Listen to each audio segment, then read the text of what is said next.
Ladies and gentlemen, welcome to the Walkshow podcast, where we explore the walk of life. This is your host, Walker Neer. As always, the music for the show is provided by Misha Zarin, so thank you, Misha. This week we are joined by owner of the consulting company Civic Minded, Garrett Tyson. Garrett has spent most of his adult life working in local government and recently launched Civic Minded to explore the reach and impact he can have by working to consult multiple local governments. As you will hear in our conversation, Garrett knows way more than I do about all this stuff, and I found his stories and insights fascinating. I will admit that this episode is a long one. In fact, I think it's the longest one we've had to date. But honestly, I couldn't find anything that I wanted to cut out. The conversation just kind of flowed, and Garrett was even kind enough to stick around and shoot the breeze with me on some NBA stuff as well. If you don't have the ability to listen to this whole episode in one shot, then I suggest you break it up and spread it out over a few days or whatever time frame you need. There's just a lot of great insights in this conversation. To be clear, I don't see listen duration stats or anything like that, so I really make the suggestion that you listen to the whole thing purely out of my own enjoyment for the conversation. One last thing I'll say that I was really interested to hear Garrett talk about was the ways in which we can improve the relationship with people in government, or even in his own story of how he changed the way he approached his job when he was a city planner, and that is simply the demand for more empathy. In the end, what is needed is actually more empathy.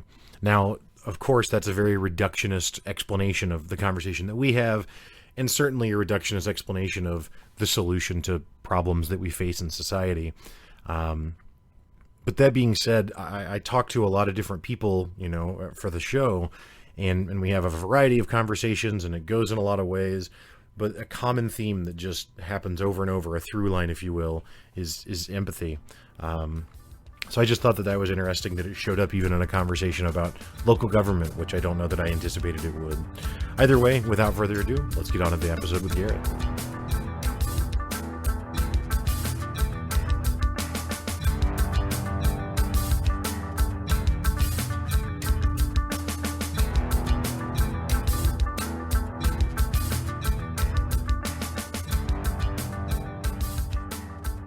Welcome to the Walkshow podcast, Garrett Tyson. Thank you so much for joining us. Hey, thanks for having me on. I really appreciate it. Yeah, man. So I actually have known you for a long time, but haven't known you for a while, as cryptic as that sounds. Basically, we went to school together when we were kids, but then I haven't really seen you in quite a while. Yeah, long time. But you're still here around the Springfield, Missouri area, is that correct? Yep, been here the whole time, never left. Been here my whole life, really. Yeah, same here. People ask me if I like it, and it's like, I mean, I honestly haven't lived anywhere else, so I guess I can't definitively say, but I don't have any, I like it. Like I'm comfortable, which maybe probably goes a long way, but I don't know. Yeah. Yeah, it's one of those places where it's the people who have lived here their whole life. I feel like gripe about it a lot, probably because they feel entitled to, because they've lived here their whole life. Right. But at the end of the day, people like me and you that are still here, it's kind of like, well, we haven't left yet. So I like it. I like living here. Yeah. I don't know. I like the kind of, I like that it's big enough that we have access to like stuff that you see on the internet, you know what I mean? Like, right. Like, we're not out in the boonies where it's like, what's a Walmart now? Like, right. But at the same time, like, you can pretty much drive 20 minutes in any direction from any location in town and get to the other side. You know what I mean? Like it's just not that big. Like I can't imagine the people that live in giant cities with the enormous commute times and stuff that they've got, or like, I went to Houston, and my only real lasting memory of Houston is just 6-lane, one direction, 6-lane highway with just headlights for as far as you could see. And it was just like, I think I might just check out. You know what I mean? Like, right. Yeah, right. I don't know if I could make it. It affects the lifestyle. I think that's kind of part of the charm for a lot of people about Springfield is I think a lot of people feel like maybe this is as big as you can get in terms of the size of a city without getting into some of that stuff, where there's like the outrageous congestion and you got to drive forever to work. And I think people kind of feel like, this is a place where you can get the best of both worlds, maybe. Yeah, well, and it's interesting because for being nestled in, the heart of politically red country and the Bible Belt and those sorts of things, there's also a lot of colleges here, and so you really get kind of I feel like at least a reasonable mix of like perspectives. I mean, again, despite being Missouri, which I get that, I don't know. I myself am a relatively left-leaning or liberal type person, and I have no problem finding other people who think like me to talk to. You know what I mean? So, right. There's kind of room for everyone, I guess.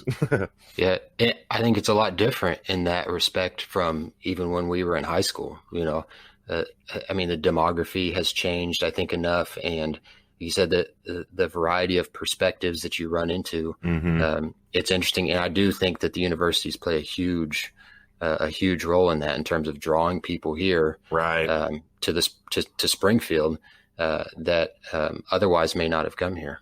Yeah. No, I definitely attribute it to that. Columbia, Missouri, where for those of you not from this area, Mizzou, which I guess is just the University of Missouri, is there, and it's in Columbia, and Columbia doesn't really have much to it other than the college. I mean, not that there's no population, but just it's not nearly as big as Springfield. And so it really feels like a college town. Whereas I don't feel like Springfield gets quite there. You know what I mean? Right. It's got yeah, you're right. It's bigger and bigger for other reasons. Well, anyway, I'm sure the listeners are just riveted to hear my thoughts about our hometown. Some of them have never been here, so Sure. Not everyone that listens is from Springfield already, despite popular belief. So you and I were chatting recently, and something I and this is going to sound like I'm I'm trying to flatter you, and I'm not. But I do just go ahead. That's really, yeah. I do think it's really interesting.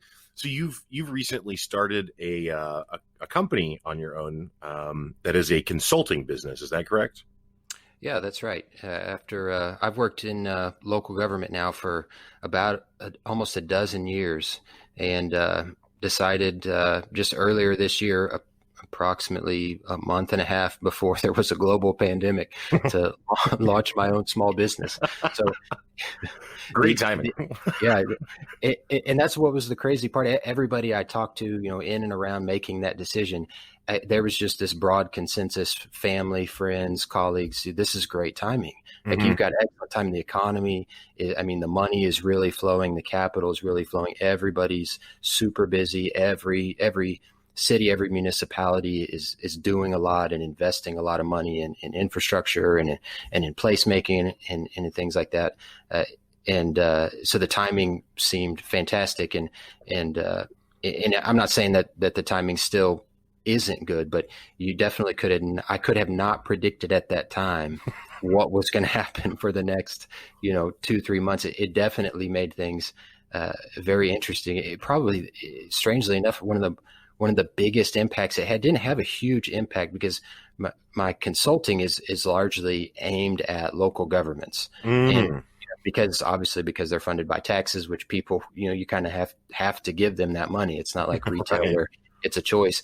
They tend to be pretty resilient, although sales tax revenues drop, et cetera, still, especially here in Southwest Missouri, where we're already pretty well economically resilient, because we're very heavy with education and healthcare, employment. And so, those things tend not to be affected as much, but the business opportunities, it's not like that, became so constricted or anything like that. But the biggest thing was really just, I've got a family. So my wife's now working from home and I'm working from home, and we've got our kids here. We're doing the homeschool thing.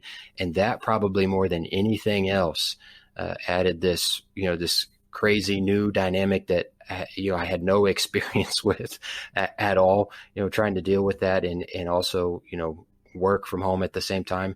That in and of itself has just been crazy and fascinating. Right. Yeah, no, it absolutely is. I mean, obviously everyone talks about COVID-19, and it's, there's probably nothing that hasn't been said, but I don't know. I still just can't get over how. So Chris Crabtree, who you may remember, he went to school with us as well, but yeah. He's been on the show a few times, and he came on back in February. So he's been emailing me about COVID-19 since like December. Right. And I was just kind of like, yeah, I don't know, dude. Like, who cares? Like, whatever. Like we told another one of our friends, and he was like, yeah, well, enough people die of a heart attack every year to fill up, X amount of passenger jets. And you know what I mean? Like, and no one cares about that. So whatever, COVID-19, schmovid-19.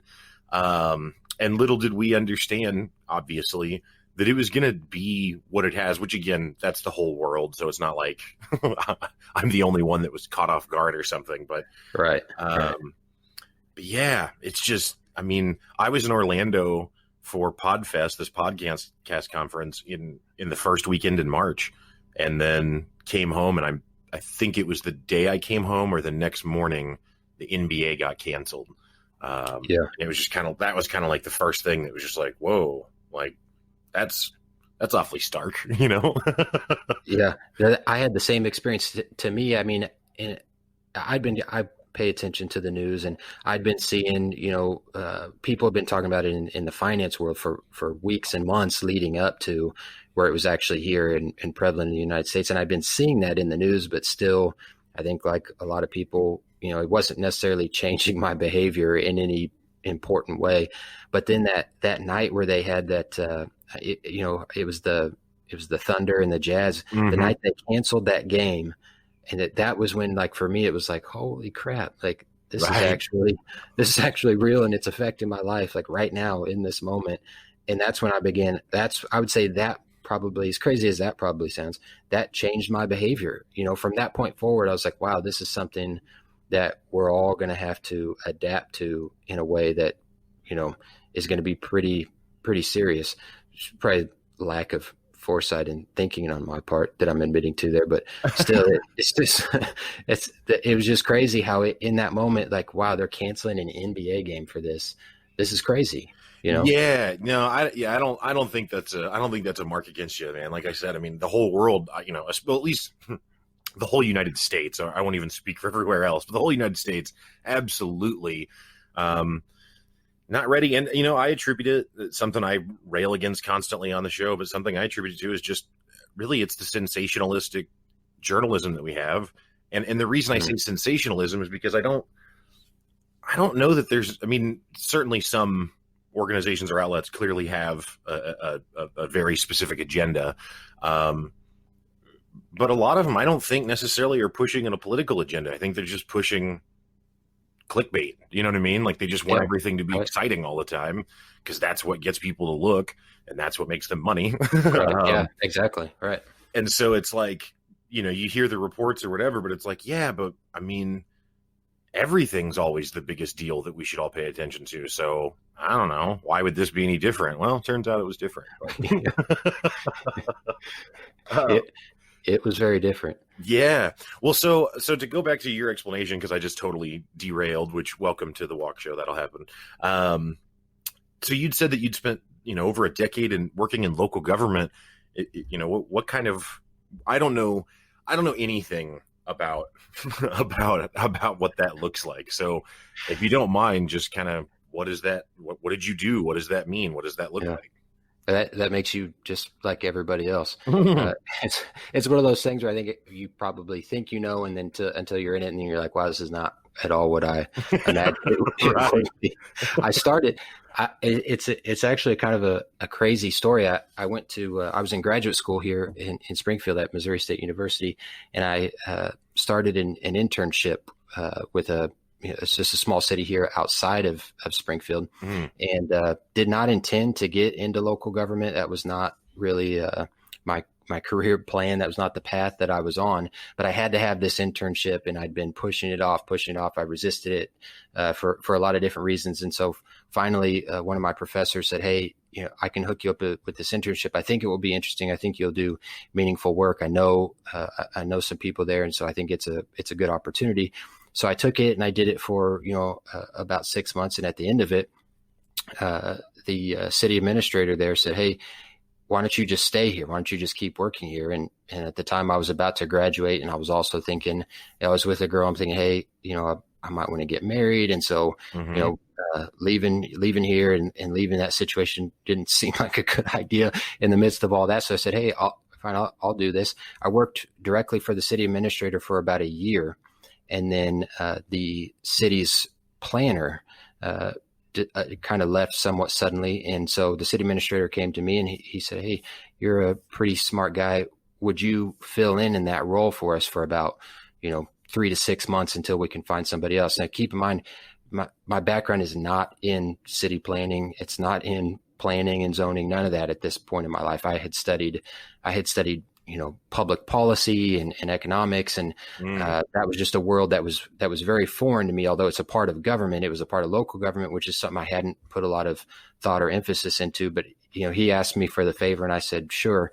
And that lasted for 12 years. So just about 12 years. Wow. What started as kind of a, hey, do this for 3 to 6 months.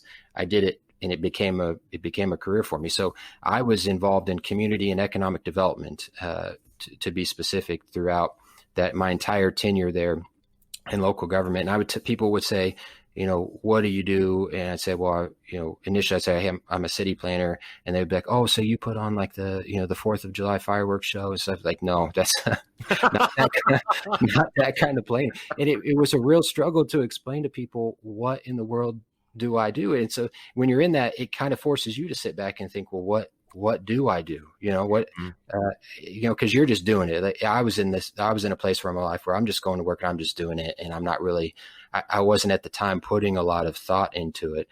And as I began to really kind of consider, like, gosh, what am I really doing here? And how can I translate that to somebody where they actually get it? Because that was the biggest struggle, was explaining to somebody what I did in a way that made any kind of sense to them. Was I mostly just got blank stares. And so I would try new explanations. And it really forced me to kind of think about, what in the heck am I really doing here? And initially my response began to be kind of a smart response, which is, well, my job is to tell people no. A lot. I think a lot of people who work in community development and they kind of take on that identity, just like I had, where I'm the guy that tells people no all the time, or I'm the guy that gives people bad news, and there is that element of it. And so that kind of formed my identity in it for a little bit. And as I began to be really frustrated with giving people kind of that explanation of what I do, I began to notice it. I kind of was taking a sense of pride in it. Like, yeah, I'm the guy that tells people no, you know what I mean? Like, it didn't sit right with me. It didn't sit right with my conscience, really. And to be honest, as I did it, as years started to progress, and I had done it more, and I had more experience actually doing these things, like I said, it just didn't sit right with a lot of the things I was doing. I was just doing what other people had done that were doing the same thing. I was doing what the people who had that same job before me had done. And I think a lot of people that's kind of how they operate. And that's how I was operating, was everybody else is doing this, right? So I'm looking at these other cities around the state and around the area. All of those people working in community development, they're doing it this same way. And that's kind of who I was taking my cues from for how I should behave. But like I said, something didn't sit right with me. And so, over a course of time, which really took, probably for me several years, I really began to take the time to really reflect on, gosh, what is the value in doing what I'm doing here? Because it can't just be telling people no. When I say telling people no, if you're working in community development, just for the benefit of those people who don't know, what you're dealing with is a lot of it has to do with, at the end of the day, real estate development for the most part. There's also elements that have to do with, people in their homes and, maintaining, their homes and their property and, home occupations and stuff. But also a lot of it has to do with developing new homes and developing commercial real estate and building buildings and how you're going to use those buildings, what types of businesses can and or should be in particular locations, things of that nature. And so your job is to kind of coordinate all of that and make sure that all of that activity, all of that business activity, all of the infrastructure that's getting built, the roads, the water, the sanitary sewer, all of those things conform to a plan, right? Which every city's supposed to have this plan for how all of these things are supposed to proceed. And we've got zoning regulations that sort of stipulate, what businesses are allowed in certain districts throughout your city. And so you're doing that kind of work. And in doing that, what I think most people in community development eventually discover is most of what people are wanting to do, you have to say no to if you're following the code, or at least it certainly feels like that at times, where you get a lot of people who come in and say, hey, I want to start this business, or, I want to do this, in my house, or I want to build this building, or I want to build this subdivision. And there's a variety of different things you look at as a planner, and you end up saying no a lot. And that can be really taxing for people. Mm-hmm. It's not a career a lot of people want it. Maybe they get into it initially, and a lot of people probably fall away. I think for that reason is telling people no when they really, really want to do something, that's not always easy. And so I kind of developed this, identity for myself was, well, I was going to be the guy that was really good at it. Right. The guy that was really good at telling people no and not really caring about anything other than, I'm here to, enforce the law. And that's how they train you. If you study public administration, that's how they train you in the graduate schools is, your job is not to be the politician. Your job is to just be the administrator, and whatever the law is, you just do it. Right. And the world is supposed to be black and white like that. And so a lot of people come up in the profession and they are professionalized into that idea of, hey, I don't make the rules. I just enforce them. Right. Mm-hmm. And so when you operate like that, it can really wear you down. And it really wore me down. It wore me down hard to the point where I was like, I've either got to find another way to do this, or I don't want to do this anymore. Mm-hmm. Because I just was going home too many days feeling like, what was the point of telling that person no, right? Because you're dealing with people that they want to start a new business, right? They want to try something new. They're investing a lot of their time and their money in it. In almost every case, they're also very, very passionate about it. They've got this idea for a development or a real estate opportunity or a new business that they want to start. And you're telling them no because it's against the rules, technically speaking. And then it's like, but what was going to be the problem? Right? That's the question I kept asking myself. Is I'm going home, I'm going, gosh, you basically just demolish this person's opportunity to do something that they had a very, clear direction in their mind for where they wanted to go. And you kind of just poo-poo that whole thing. And what did anybody gain from that? Right. And a lot of people, I think a lot of public administrators comfort themselves with the idea of, well, I don't make the rules, I just enforce them. Right. I'm just doing my job. But for me, that wasn't enough. And so that began a series of, exploring how can I do this in a way that is actually helpful, right? Mm-hmm. That where we can,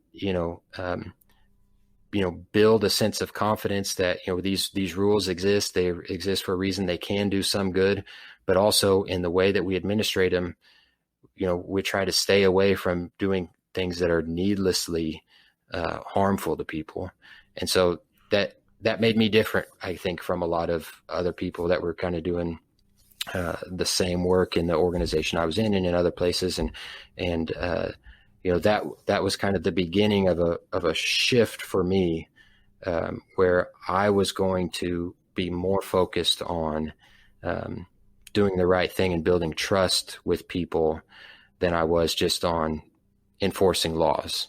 And that put me in an awkward position professionally, because my job, technically speaking, was to enforce laws, right? Right.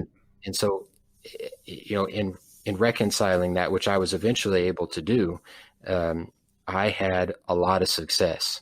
And I was able to take, a law is meaningless. I like to tell people law is nothing but ink on paper. A law doesn't do anything.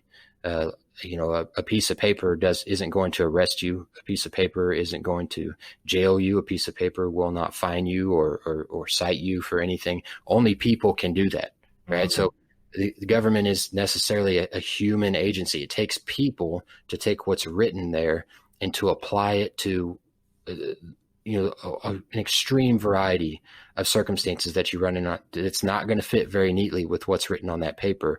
And so it takes those people to not be lazy and to sit back and say, hey, I don't make the laws, right? I'm just here to enforce them. But to actually say, no, I'm going to take this and I'm going to do everything that I can to apply it in your circumstances in a way that is helpful, right? And in a way that can get you where you want to go without hurting anybody else. I just was going to say, so it's almost like you're instead of trying to find a loophole to tell people like, hey, sorry, you missed this loophole, so the answer is no. You almost kind of flipped it to where you're looking for a loophole to where you might be able to say yes. Does that make sense? Exactly, right. And so, people respond to incentives. You were talking to, journalists and people, journalism's probably not the most fun field to be in right now. Right. For a lot of different reasons. You got everybody out there calling them, the mainstream media and everything with COVID, there's just so much disinformation. And, some of the people producing the disinformation make it look like the regular news, and so it just has created this, this deep sort of mistrust with media and journalism in general. But in their own behavior can sometimes seem kind of silly. And you were right. Like they're responding to the incentives that are put in front of them, right? Which is, if you're a journalist, your incentive is to keep your job and keep putting food on the table for your family, right? And if you are the person employing that journalist, your incentive is to generate revenue for your media company, right? And to do that, there's certain stories that the data and the people that are analyzing that data are telling them these certain types of stories and using these are going to produce more revenue, right? And so they're facing that incentive to have their journalists write stories in a certain way and to cover certain types of events where people like you and I look at it from the outside and it can kind of look like, oh, well, they're covering, this clickbait stuff, wasting my time, wasting their time. And it's people respond to incentives like that. And it's no different in government, right? People, these public commissioners, whether it's a police officer or a planner or a building inspector, you name it, they're responding to incentives too, right? They're responding to incentives of trying to make sure they keep their job, right? Because they need financial, wherewithal to live their lives. And they're responding to what that looks like for them. And, unfortunately, that's really the only world that I know. So I can only speak to that. I won't say it's the case for everybody, but unfortunately, in a lot of situations, those incentives are fear-based, not because I think anybody wants to make it fear-based. But that's just kind of how it goes. People are afraid, well, if I operate in this certain way, somebody's going to get mad, right? And if that person that gets angry is a person of influence, they're going to call somebody who supervises me. And if they're a person of influence, they're going to influence that person, and it's going to harm my career, right? It's going to harm my ability to produce for my family. And so based on those incentives, you kind of end up in this like vicious cycle of, not taking the risks that you have to take if you're really going to provide, really good public service for people. And because in order to do that, you've got to take risks. There's just no way around. I know I've worked with a lot of people who wanted to believe that there was a world where, doing the right thing and being a really excellent public administrator wasn't filled with a ton of risks that could potentially even get you in trouble in some way. But it's just not real. If you want to do that job the right way, you've got to be willing to take risks, and you've got to be willing to take risks that, could come back on you. My experience, though, after doing it for years in that capacity, was that as I began to take more risks like that, I never, you get bit sometimes, but I never got bit in a big way. I never got fired. I never had somebody, come down on me for taking a risk to help somebody else. I made some mistakes along the way, but it wasn't anything that was explosive or super damaging. And so that's what I tried to use to encourage other people to take those same kind of risks to help people, because it matters. It really matters. People don't trust government right now, and that's causing a lot of problems. In the midst of the pandemic, people don't trust what they're hearing from public health officials, and people have reasons for why they don't trust government. But that we talk about how are we going to rebuild that trust. In my mind, it only gets rebuilt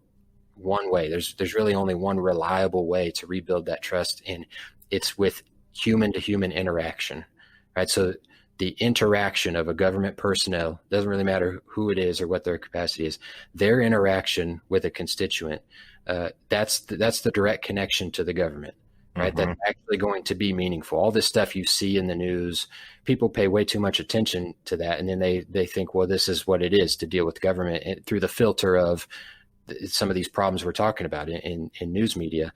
But really what has more impact in my mind is those direct interactions where you're actually, seeing and hearing from an individual that works for the government. If that's an interaction that builds trust, that's something that is lasting. It's much more durable, much more meaningful, and much more impactful than whatever they're seeing on Fox News or CNN or you name it. And it's lasting, and it can change their behavior. And so for me, that's where the magic happens, is in those individual interactions. And if you've got public administrators willing to take risks to work with those people, those individual people that they meet with on a daily basis, that they talk to on the phone, that they're writing letters to, that they're pulling over, whatever the case is, if you can get them to focus on each one of those individual interactions is what really matters here. And we want to build trust with these people in those interactions. That's where you can make a difference. That's where in my mind, that's really the only reliable way to really make a difference. And so that when I started the consulting firm, that was really my mission. Was I had a lot of success doing that where I was. And so, but I was limited in terms of, my reach. I wanted to expand my reach. And as long as I was associated with one city, my reach was going to kind of be contained to that one city. But with the consulting firm, it really helps me to get out there and kind of, preach that message, so to speak, to a lot of other people, and hopefully change a lot of other minds in that way, and get people to really start to focus on what are those individual interactions like with our people that are out there in the field. Because like I said, I think we give so much attention to these big policy questions, mm-hmm. that the things that are going to get covered in the news, and we lose sight of that. Those things have to be taken by somebody and made real in somebody's life or in somebody's business. And that's the person who's going to make the difference. Mm-hmm. That's the person that's actually making the application. That's what's going to get associated with the individual who's subjected to that treatment with that policy at the end of the day. Those are the people that are going to make it real. And that's where I think we don't give enough attention.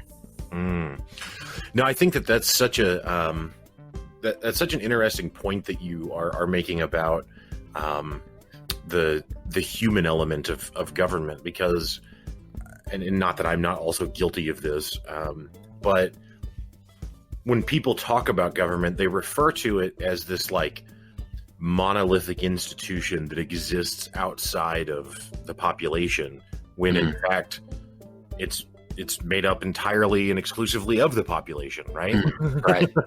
Right. And so it's just that, so to some extent, I mean, and this is probably taking it in a strange direction, and so I don't mean to go too far in this way, but just for people who are surprised that we have someone who used to be in reality TV in the presidency now, right? It's like, and again, I'm not even trying to get off on criticizing or anything. My point is just simply that, like, it can be surprising, except that the United States population loves reality TV. Right.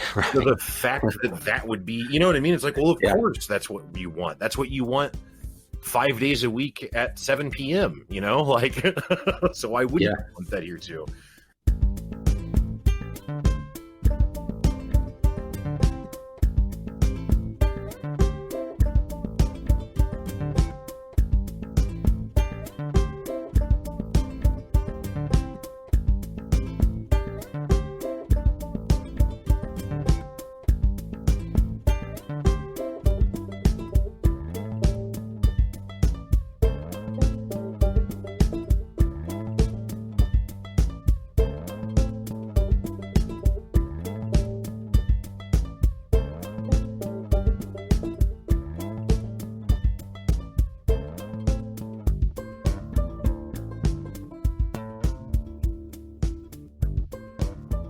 I will hear people talk about they can't believe that the U.S. government was so unprepared for COVID.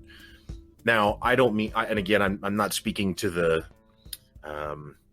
validity or whatever you want to call it of their response to being told about it. Like, certainly there's probably some criticism there. Mm-hmm. My point just being that, like, just like you and I started off this conversation, no one was ready. So why would the people in government magically be ready when no one? Because again, it's us. Like, we are the government. Yeah. In this case, very literally, because you actually came from working in the government. But You're 100% right.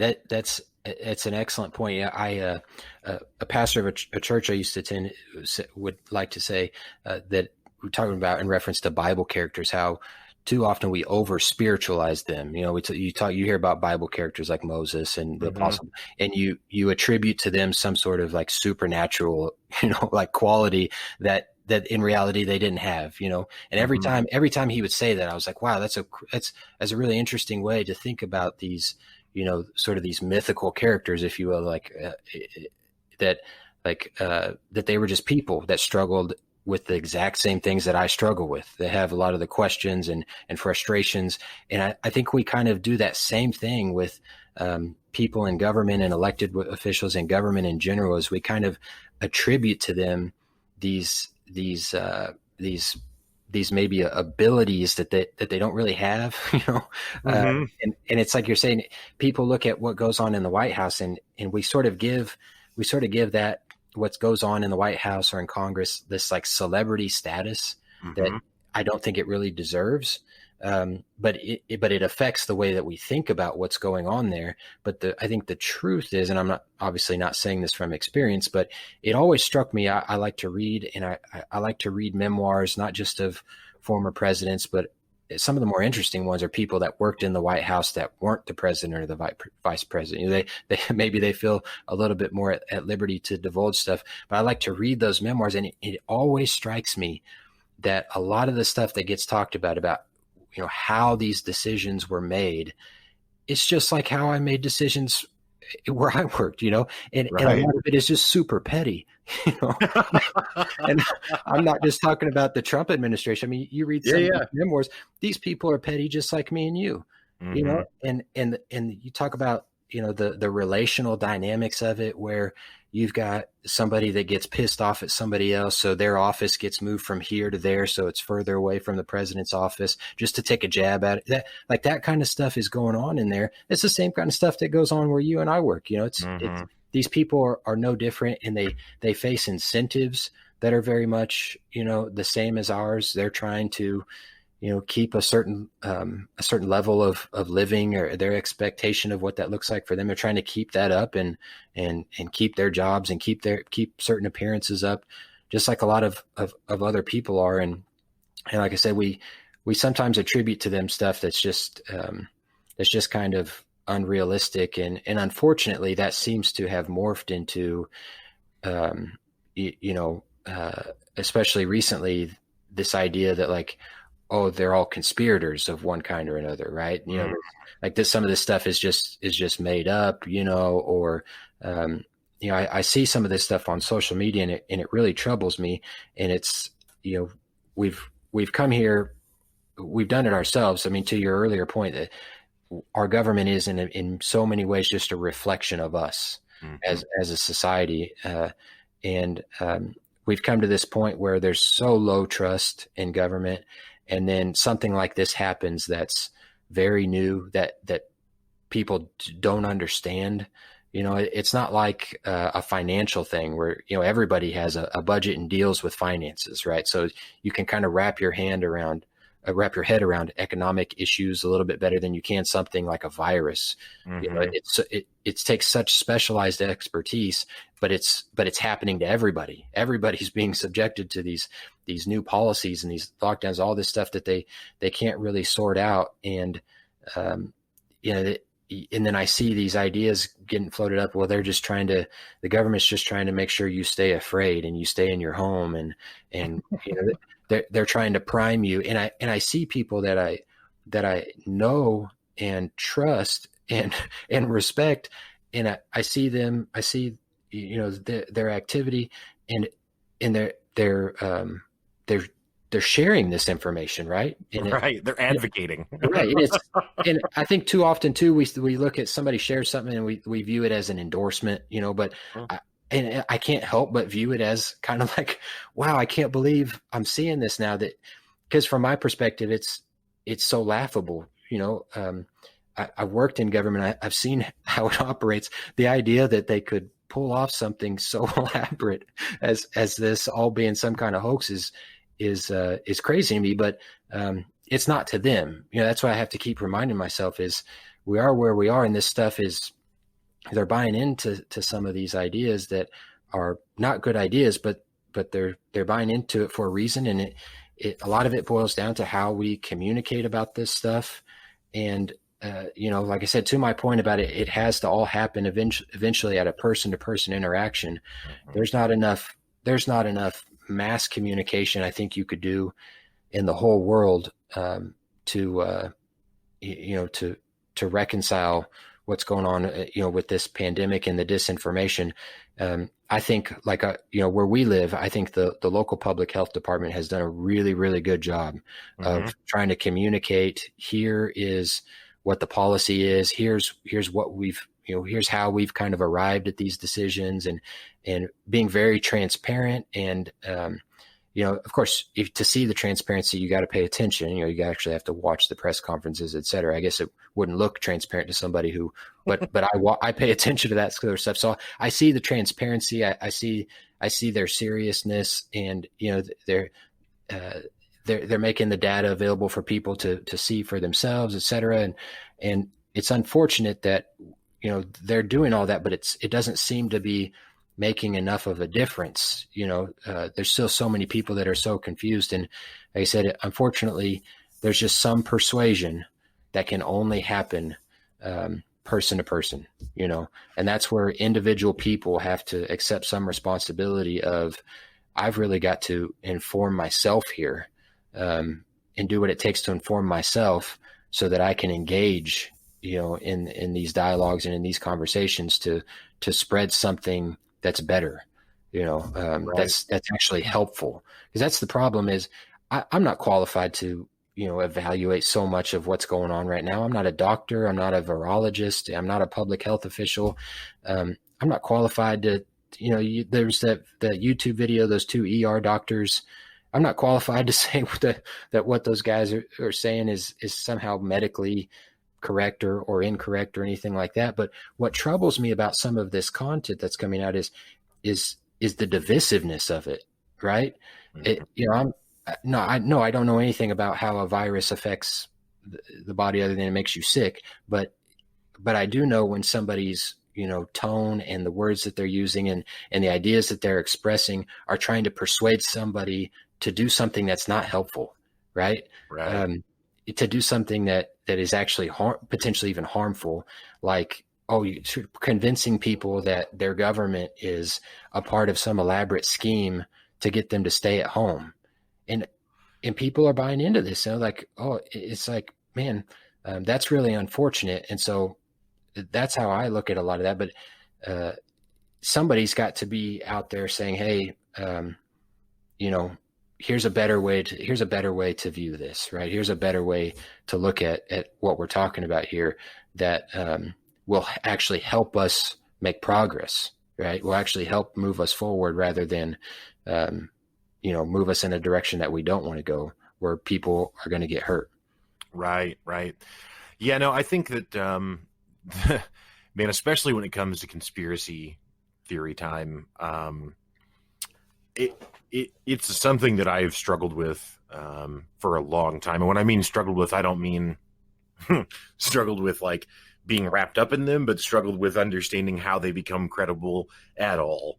The more and this is going to make me sound either like a jerk or an idiot or maybe both. But the thing that people never actually really just stop and just objectively just stop and think about when it comes to these conspiracies, especially a conspiracy that would be as complicated as it would be to hoax COVID-19, right? Right. Like, it's like, again, I don't know everyone, and maybe I'm just a stupid idiot myself, and that's fair. But of all the people I know, I've not met 10 people in my whole life who it's like, you're smart enough and buttoned up enough to pull off something like this.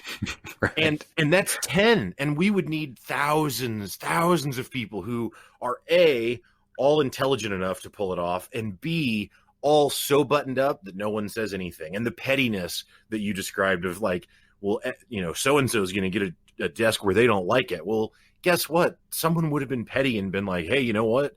Bill totally made up this a long time ago. You know what I mean? Right. And I don't mean when I say Bill, I just picked a random name. But the point is just like, come on, like 9/11 truthers or whatever. And it's like, dude, you really think that there's 400 people in on this secret and no one knows? Are you fucking kidding me? Especially in the internet era. You go back pre-internet and not mass media, because I guess TV was around, but like something like JFK. Well, something like that is a little more believable as a conspiracy, or at least that there's elements of it that are conspiratorial, because no one had access to any information back then. And the records that there are sealed. So it's just not, again, without being an expert on how anything works, whether it be government or diseases or media or anything, I just stop. Anyone that believes in these conspiracies, just stop. Are you alone? I don't mean you, Garrett, but you, the listener. Are you alone able to think of, imagine yourself being that intelligent and buttoned up? And if the answer is yes, you're full of shit. No, you're not. No one, neither is anyone else that you know.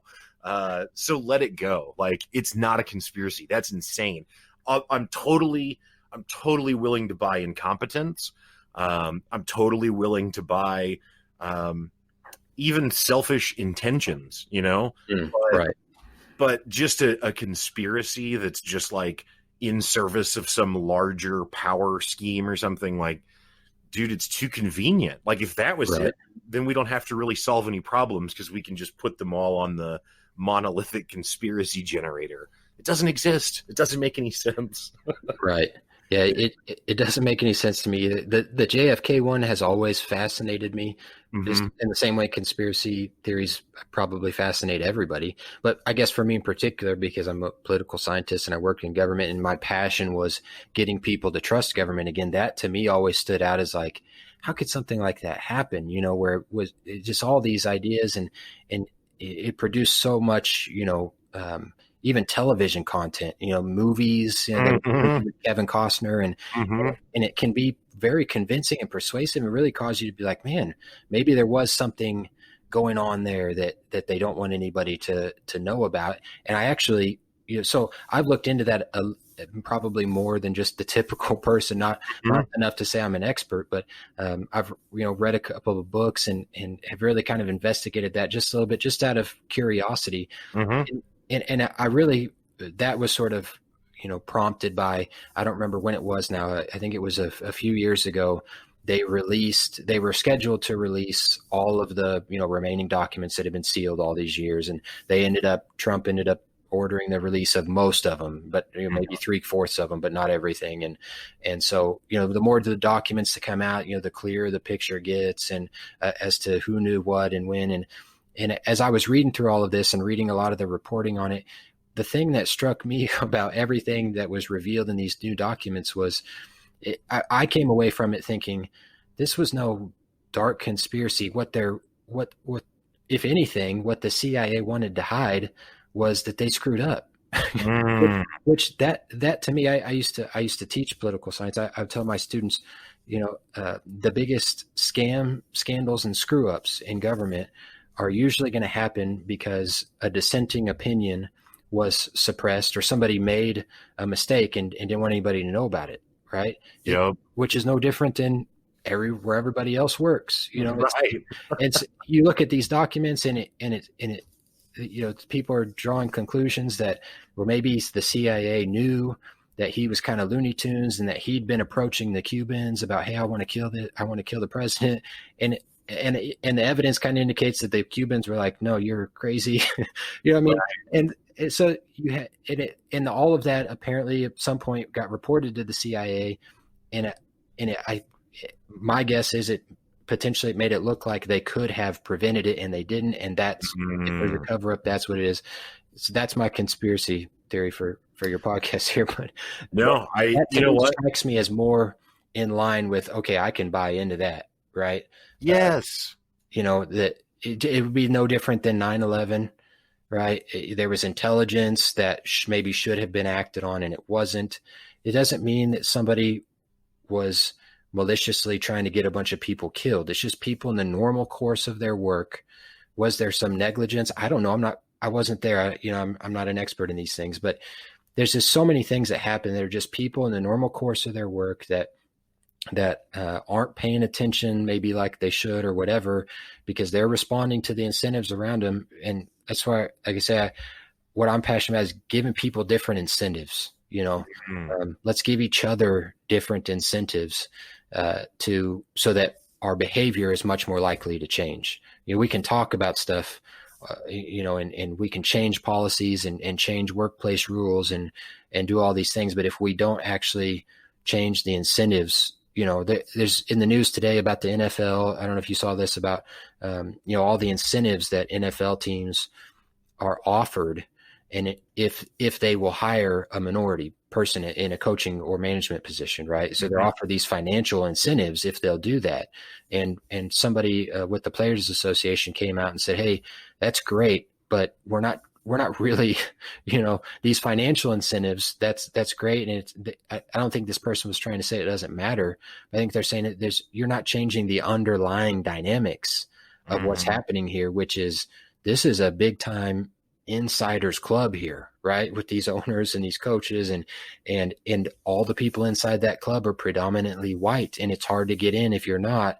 And, and so I think what they were trying to say was that you can't just say, well, we'll give you more money. You can't just give them a profit incentive, right? So to my point of the point I was trying to make there is we've got to start giving ourselves different types of incentives to change our behavior. In my experience, people respond when you're doing the right thing and you're doing it in a trustworthy way.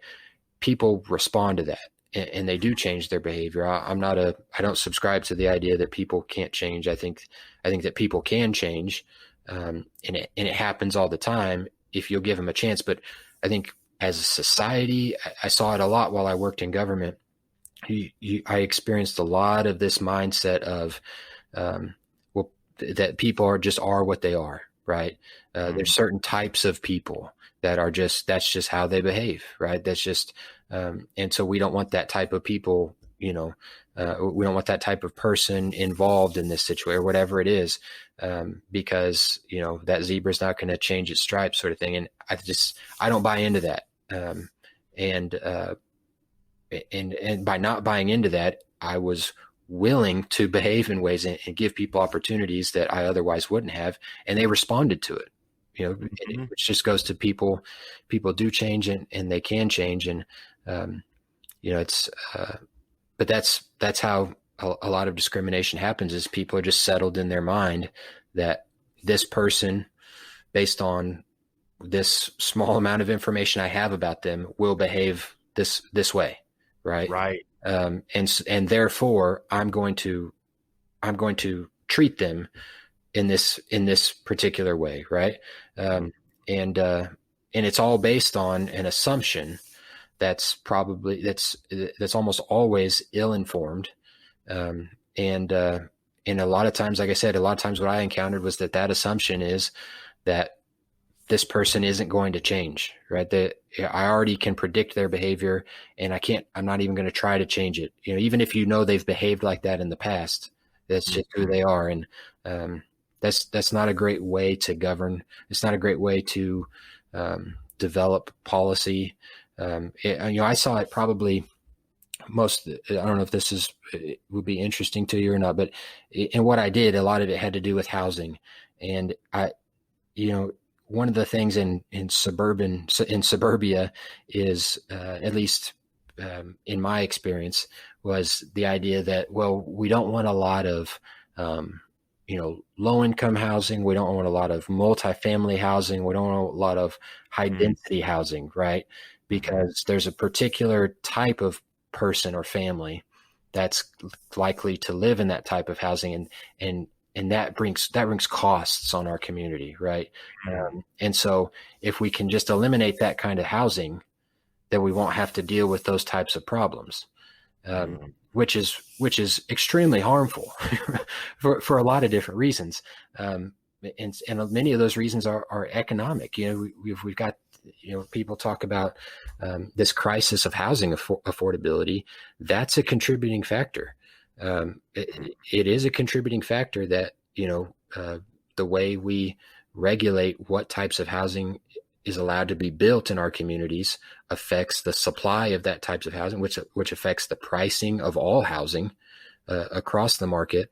And you end up in situations where housing is more expensive for everybody, and for a particular percentage of the population, it's financially out of reach.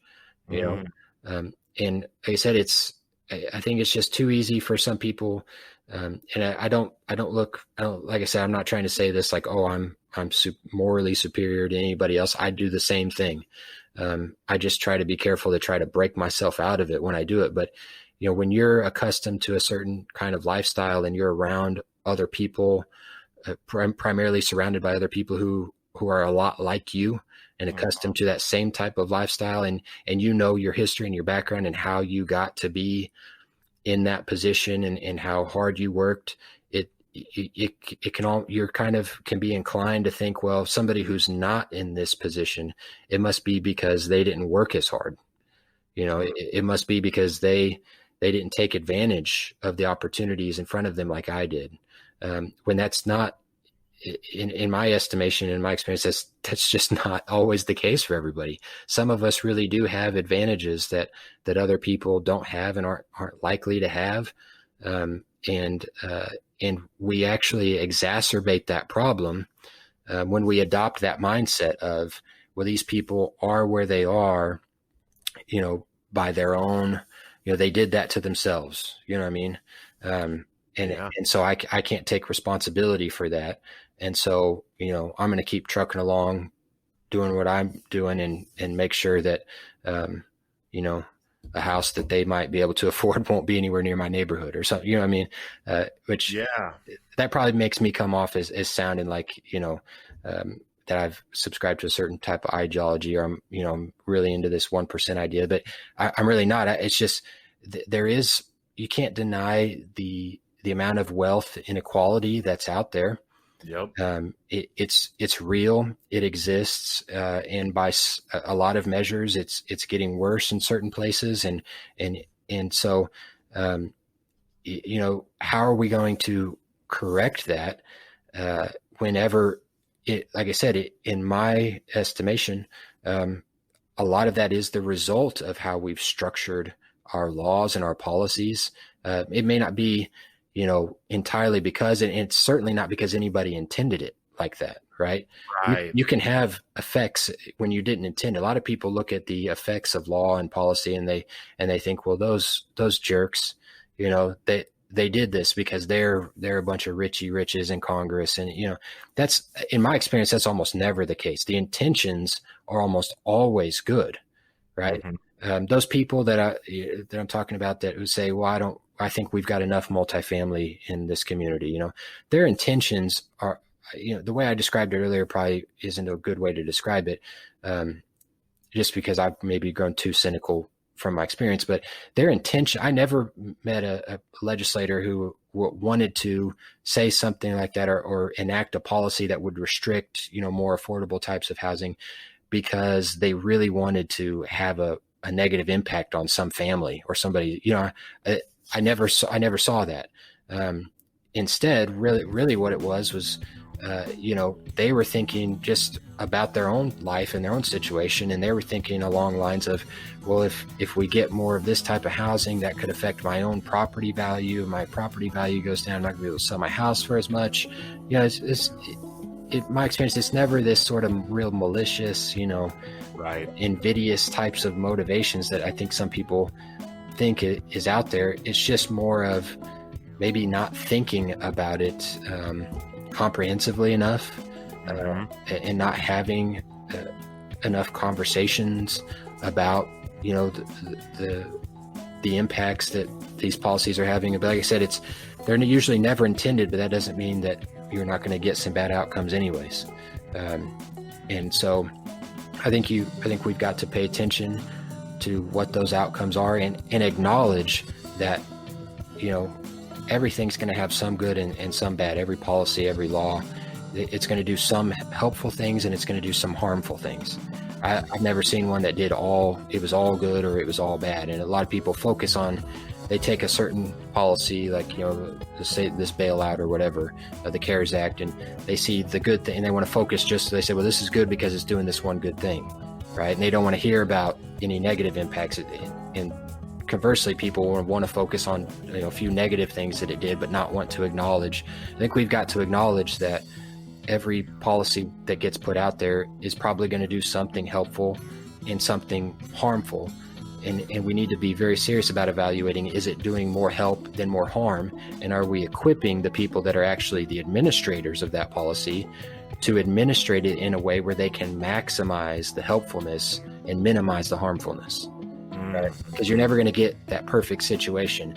You always are going to have to rely on those administrators, and they're going to have to acknowledge themselves that this is potentially going to do some help and some harm. And my job is to apply this to people's lives in a way where I'm maximizing the help that it's doing and minimizing the potential harm. And doing that means you're going to have to be creative with how you apply that, which a lot of people aren't going to want to hear about law enforcement done creatively. A lot of, particularly people who work in public administration. Well, I never came across I rarely came across somebody who was doing the same work that I was doing, where I started to talk about doing things creatively, where they liked that. They typically did not like that, because to them that sounded like, okay, this guy's about to propose that we do something illegal here, but it's just true that what's legal and what's ethical are not always the same. Oh man, isn't that the case? And somebody's got to decide when you've got that conflict between what's ethical and what's legal. When you've got that conflict and you're the public administrator, you've got a really tough job to do right there. And working through that, where you're in that moment of conflict where, wow, if I do quote unquote my job, somebody's going to get harmed here. And it's like I said, it's different if you're a police officer and the harm is like, physical bodily harm. That's different, right? Nobody thinks twice about that. Obviously, you save a person's life. It's when it's more subtle, when it's more nuanced, like in the case of planning and zoning, where the harm is going to be financial, or the harm is going to be somebody's not going to get to become that entrepreneur that they've been dreaming of and saving up for the last several years. That people don't look at as hard. They're not going to get physically harmed, but it's going to harm their future in a way that you can't really know or predict. And so that doesn't get as much attention. But when you're that public administrator, I always found that there were ways to apply the regulations where you could still uphold the rule of law, and you could maximize how helpful you were being, minimize the harm, and you could make it to where you did that in a way. And like I said, I never got accused of doing anything illegal.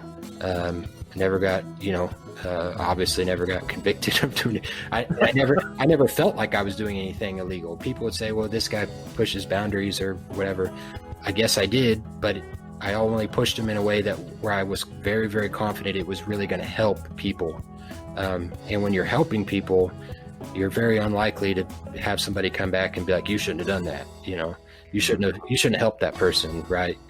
Because like I said, most people in government actually do want to help people. It's just, we don't give them enough incentives, I guess, in how we structure things so that they feel more at liberty to help people when they have the opportunity.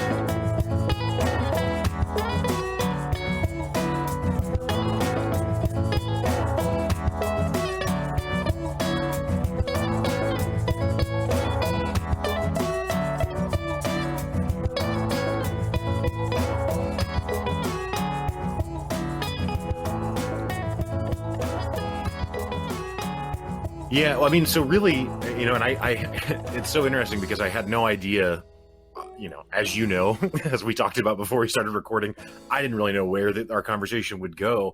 But really, in thinking and reflecting about what you've been describing, I mean, really, you're just talking about trying to, and I don't mean to oversimplify it either, but it's applying empathy to, the bureaucracy of government, right? And not just looking at things as, like you've said, policy, or this is the only rule, so we don't even think about it. We just look and see what the paper says and then do what the paper says. Like, it's actually trying to apply, as you've called it, kind of a human element, but really it's empathy. It's actually taking the time and energy to look at individuals as individuals and make decisions based on, and maybe their circumstance, or whatever it is, maybe not just their character, but, their business or their project or whatever it is that they are wanting, and trying to look at it through that lens. And I gotta say, I just think that empathy, and maybe empathy is not the sole word, but the hardest work I think that exists, mental work. This is not, if you pour asphalt or concrete, I get that that's super fucking hard. So hardest mental work. I'm not on Deadliest Catch or any of that shit. I get it. I'm not that tough. But it's holding ideas that seem mutually exclusive and holding them simultaneously, and recognizing that both of them are real and have value, and that neither can be dismissed, and then trying to proceed while holding both of those things that seem opposed. An example, when you were talking earlier about, well, I know how I got, and you weren't talking about yourself, but a person in general being like, well, I have, X lifestyle, and I know how I got there, and I know how I worked to get here. And if I see someone who isn't here, then I'm going to make an assumption that they just didn't put in the effort that I did, whatever. Right. And man, one of the wildest examples I saw of this was in the last, 6 months. I don't remember exactly when it came out, but there was a documentary on, I think it was on Netflix, about Aaron Hernandez, who is the tight end. Yeah. Patriots. Did you see that? I saw that. Yeah. So, so just for anyone who doesn't know, I'll just be very brief in summary. Basically, Aaron Hernandez is a wide receiver, a professional football player in the NFL, but not just any team, also for the New England Patriots, who, at least during his time, were winning constantly and winning Super Bowls and all this. And he's like 21 or 22 and gets signed to a huge payday. I mean, everyone thinks that every professional athlete is filthy rich. And if, they are by some measures, but some of them, especially in the NFL, aren't millionaires. You know what I mean? So it's not like everyone is rolling in millions in the NFL, But Aaron Hernandez was, after he signed this contract, he's a multimillionaire and he's 22. Like, he's totally, hit the lottery. And again, not it's not a lottery. He put in effort and time and whatever. Anyway, the point just being that he's got, by all outside perspectives, he's got the world on a string. He's doing great. Well, simultaneous to all of this, he's basically leading a double life as like a quasi drug dealer, I guess. I mean, I don't know that he was selling drugs. I don't know what he was doing, frankly, other than running around with some people who he was doing acts of violence with, for lack of a better way to say it. I don't know. Right. Just what else criminal behavior. Yeah. And it's like, what? Like, why are you you don't need any of this, like, you made it, you won, dude. Right.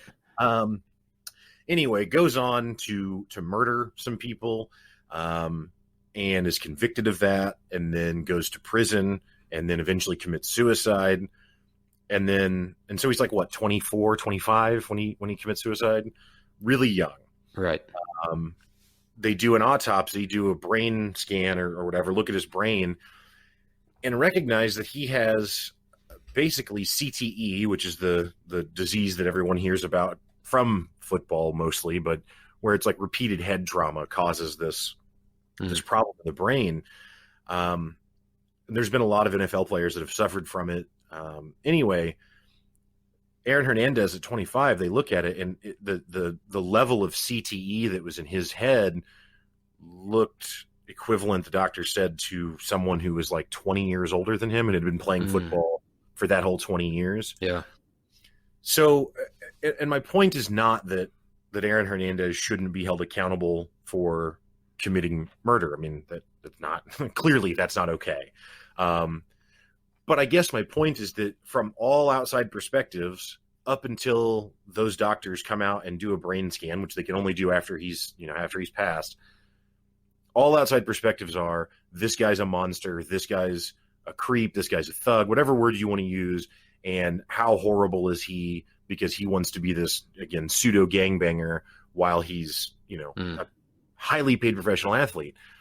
And then after he's gone and they do that brain scan, then it's like, oh, that guy's not playing with the same deck of cards that we are. You know what I mean? Like, that guy, what's going on in his mind isn't what we all assume, is quote unquote normal. Right.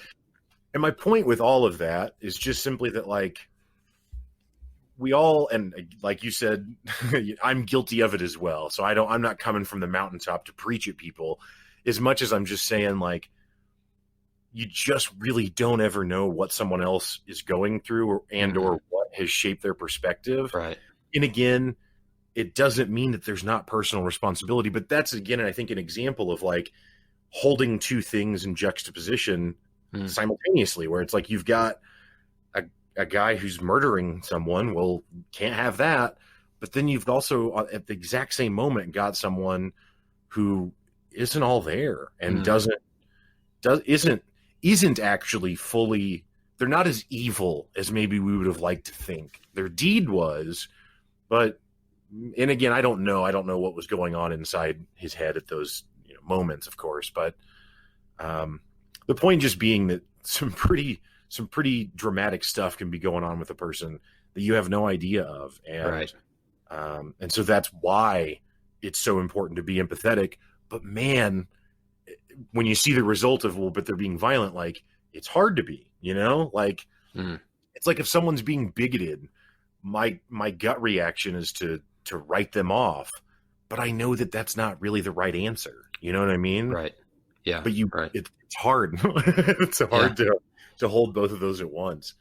I agree with you. Empathy is 100% the key, and it can be extremely difficult to have the not only mental discipline, but emotional discipline to control your thoughts about somebody else, particularly whenever this situation that you're in becomes emotionally heightened, or emotionally kind of electrified, if you will.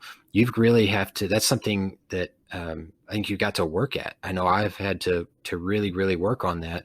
And there's an element of working in government and being involved in some capacity of enforcing the law where, you are in these situations where somebody's behavior is, incongruent with what the legal requirement is, and it's your job to kind of rectify that, right? And so in essence, you've got somebody who wants to do something, and you're there to basically say you can't do it, right? Because it would be a violation, or what you've done is already a violation. And so people get upset about that, obviously, right? When they're wanting to do something, and they didn't see anything wrong with it at the time. And I'm not talking about criminal stuff, for the most part, but just imagine you did something and maybe you had no idea. And that's one of the tougher parts about working with these regulations that aren't, when you grow up in school, we're all socialized and educated from very young about what sort of behaviors are and are not acceptable from a criminal perspective, right?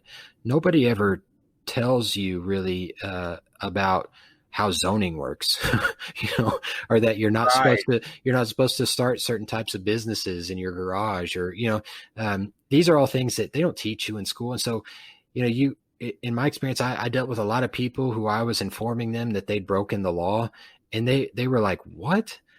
Like this, Right. like this law exists. And so they become offended because you're saying you're telling me I broke a law. They're associating that with you're calling me a criminal, which you kind of technically, legally speaking, you are, although we separate, it's, in the business, so to speak, we call it quasi-criminal to try to, I guess, make ourselves feel better about what we're doing there. But a lot of times they don't even know, but so they get angry is where I'm going with this. They get angry. And so, I know police officers deal with this on a whole other level that, probably people you and I can't even imagine, getting screamed at and stuff like that, by people. But I've had people scream and yell at me and threaten me.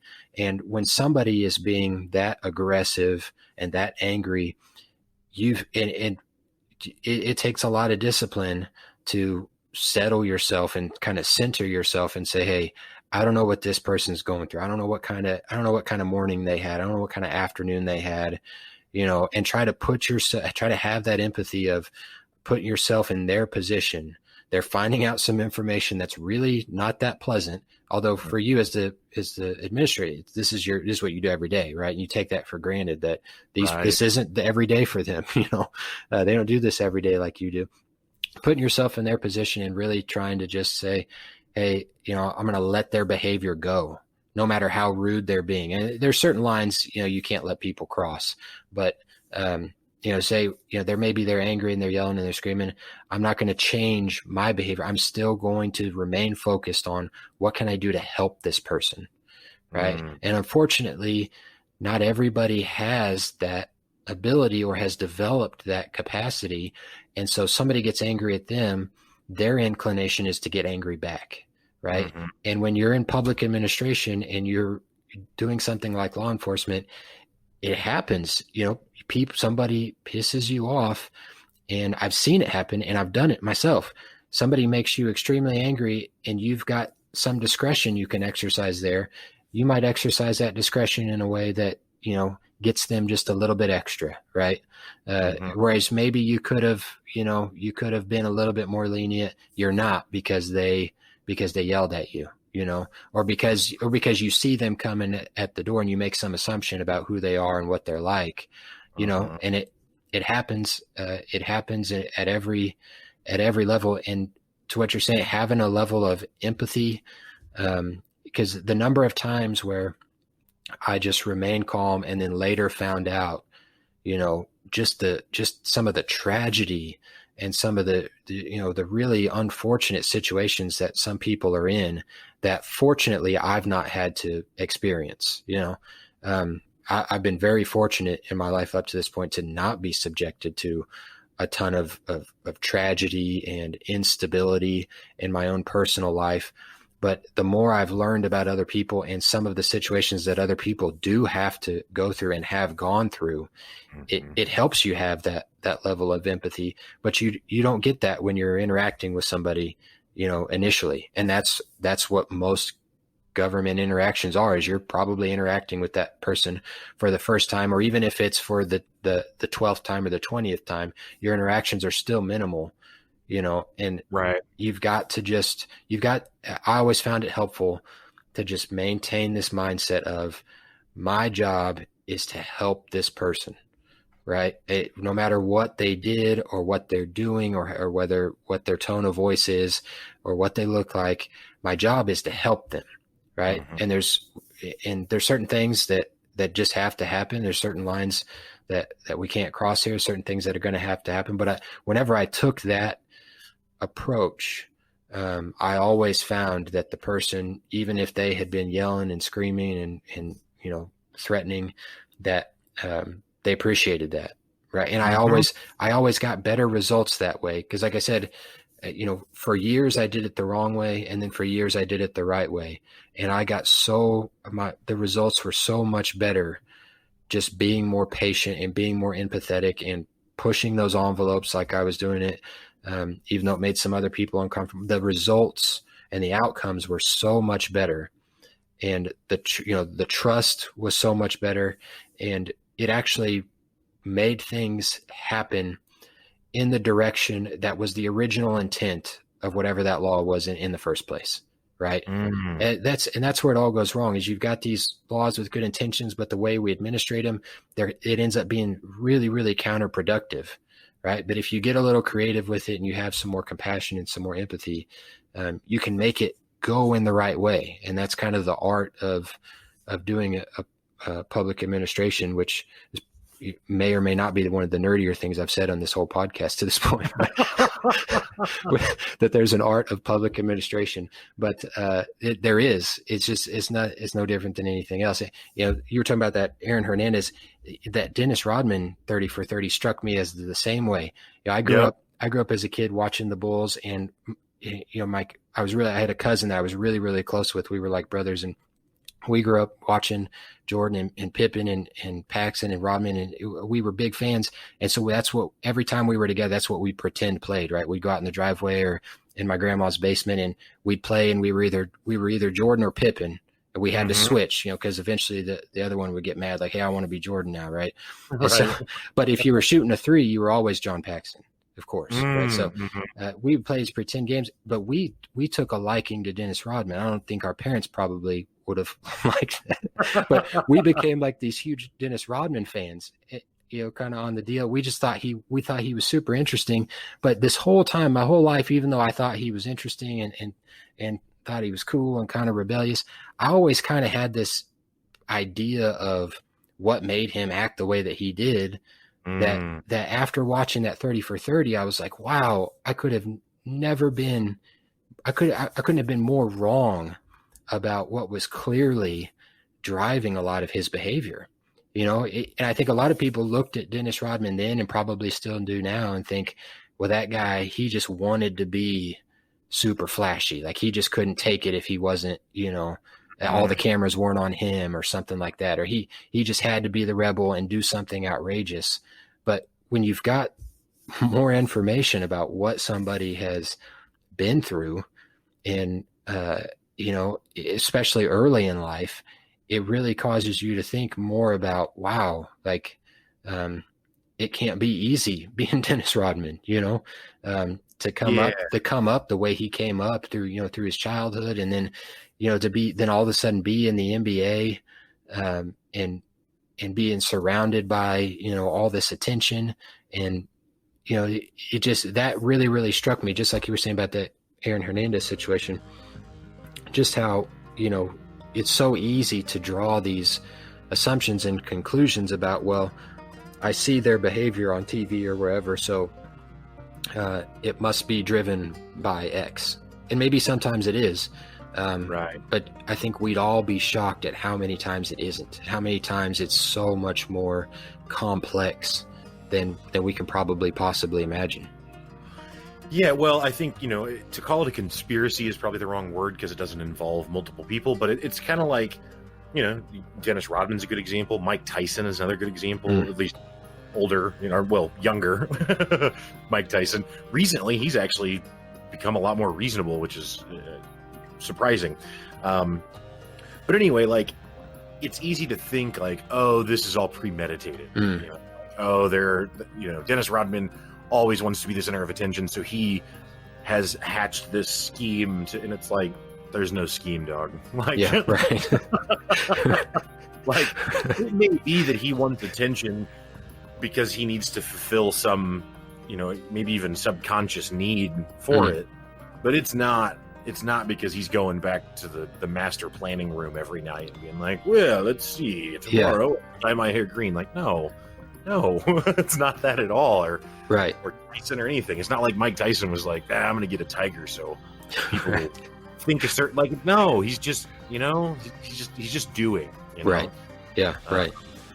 And if you hear some of the people that were around them and knew them better than anybody else, you don't hear them talking about, well, really they were trying to do, this was all something they cooked up because they wanted to make a bunch of people mad, Instead, like on that Jordan documentary, he disappears in the NBA finals. You don't hear, I don't remember hearing any of those players being like, well, yeah, Dennis, he was really trying to screw us. Instead, you hear all of them being like, no, I get it. Right. Dennis had to do that. I think Ron Harper said, hey, he got paid $250,000 and only got fined $25,000. Makes sense to me. Right. It's actually just good business on Dennis Rodman's part. Right. Yeah. Like his teammates clearly understood that he wasn't trying to do anything harmful, even though it may have potentially been harmful. They knew him, and they had a better understanding than anybody else, just watching the TV could have had at that point. Yeah, for sure. I gotta say, I had no idea. I remember him doing the WWF thing or whatever. Like, I remember that being a thing. I did not realize until watching that documentary that was literally during the NBA finals. Like, yeah. I was the same too. I guess I was too young to really remember those details, but I do remember him being on there with Hulk Hogan and all that. But to realize then, to realize last night that was between games 3 and 4. Like, if that happened today, to one of these teams now, especially with social media, and it would be extreme scandal. I guess I just wasn't old. Maybe it was then too, and I wasn't old enough to really pick up on those parts of what was happening. That it's just, you're right. It's insane. Yeah. I remember, I don't know. The thing is I remember watching the final game against the Jazz, game 6, and like watching the Jordan shot, the famous shot or whatever. And I don't remember any of the media storylines surrounding those games back then. Like, I think I was in 8th grade, right? And I think came home in fact, I was at a buddy's house watching the game. I don't know if we had watched the other games leading up to that. You know what I mean? Like, as much as I think of myself as always having been a basketball fan, I didn't just nonstop consume it and consume all media. I didn't have cable mostly. I didn't have ESPN. You know what I mean? So I don't know most of that stuff.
So we're talking about The Last Dance.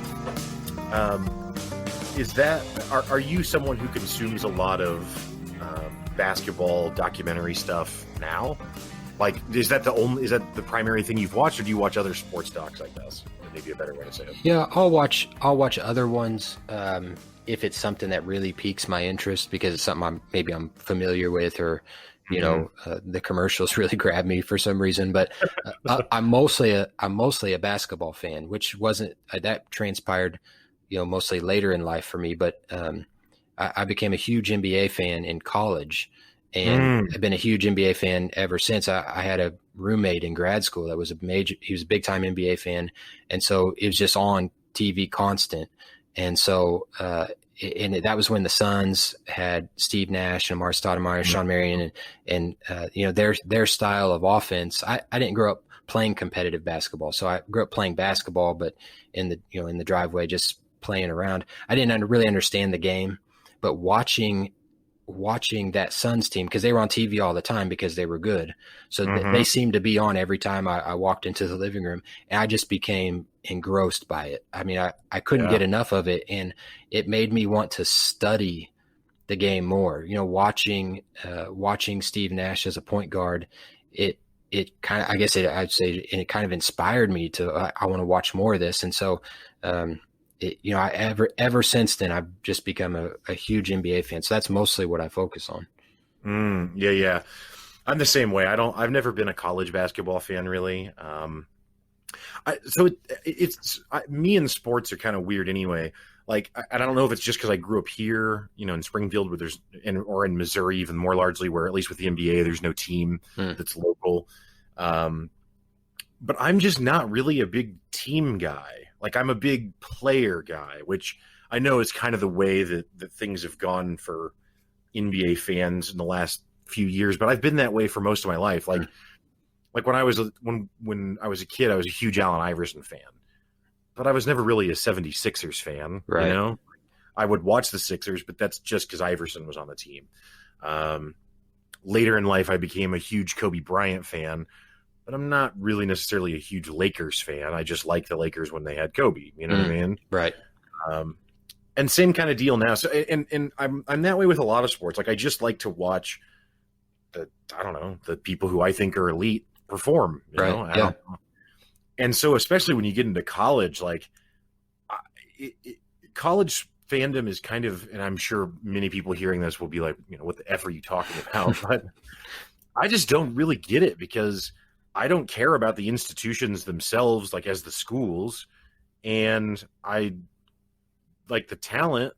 It's way less, right? Like, right. And it's not a knock. I mean, A, they're younger, but B, how many college teams are there? There's just, clearly the talent pool is going to be infinitely more diluted than a league of 450 men, Yeah, right.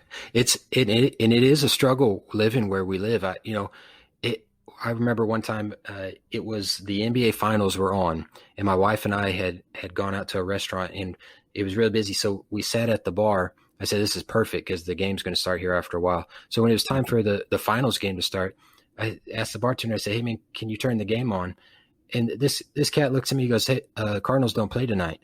I said, what? I said, I'm talking about the NBA finals, man. I say, and he was like, oh, okay. Well, he's like, I guess I can see if I can find that. Like, I was like, are you? But I'm the same. Like, to me, that is the most elite talent, and they're playing. And I get that it's a long season, and it's not always like it is in the playoffs. But I don't watch a lot of college basketball either, just for the same reason. Like, it's definitely for me a level below in terms of talent. I do like that they play they play their asses off, constant, right, at the college level. So I like that. I like the effort. But to me, it's just not as sophisticated as the NBA is. And I know a lot of people look, well, they don't play defense. Have you think about what it's like to play defense against the most elite offensive basketball players on the entire planet? Right? You're not going to look like you're going all out on defense every night. Right. I think people just kind of misunderstand it in that way. Like, oh, these guys aren't playing hard. And to me, it's like, well, they're the best, right? It doesn't get better and so it's not going to look like college. They're not going to make as many mistakes. They're not going to miss as many shots, and so it's going to, and the rules, the way the rules are structured. But yeah, I'm the same. It's NBA. I sometimes struggle to enjoy college basketball, except for during the tournament. I really enjoy that. Yeah, well, there's a ton of excitement with the constant one game loss and you're done kind of thing. So I get that. Honestly, man, so when I watch college basketball, which is very rare, but the experience I've had with it is honestly every time the shot clock gets to 10 seconds or less left in college, I'm actually just shouting shot clock violation at TV because it's like, why is it longer? Like, why are we watching them pass it around the perimeter? Like, just like, no, it's not your possession. This is fake now. This is fake basketball. Because it should have been a turnover because you can't do anything with the ball in 24 seconds. And instead we all have to sit through an additional 11 right while you suck. And that sucks. Right. And I'm really surprised that in high school they don't have shot clocks at all. I guess it's just such a bigger, population, of course, that it would just be much harder to enforce it maybe, or make sure that every school had one or something. But right. Oh my God, high school basketball, I've watched some of that and it is grueling. I mean, you just get kids that they just pass around the perimeter forever because they're not good enough to penetrate.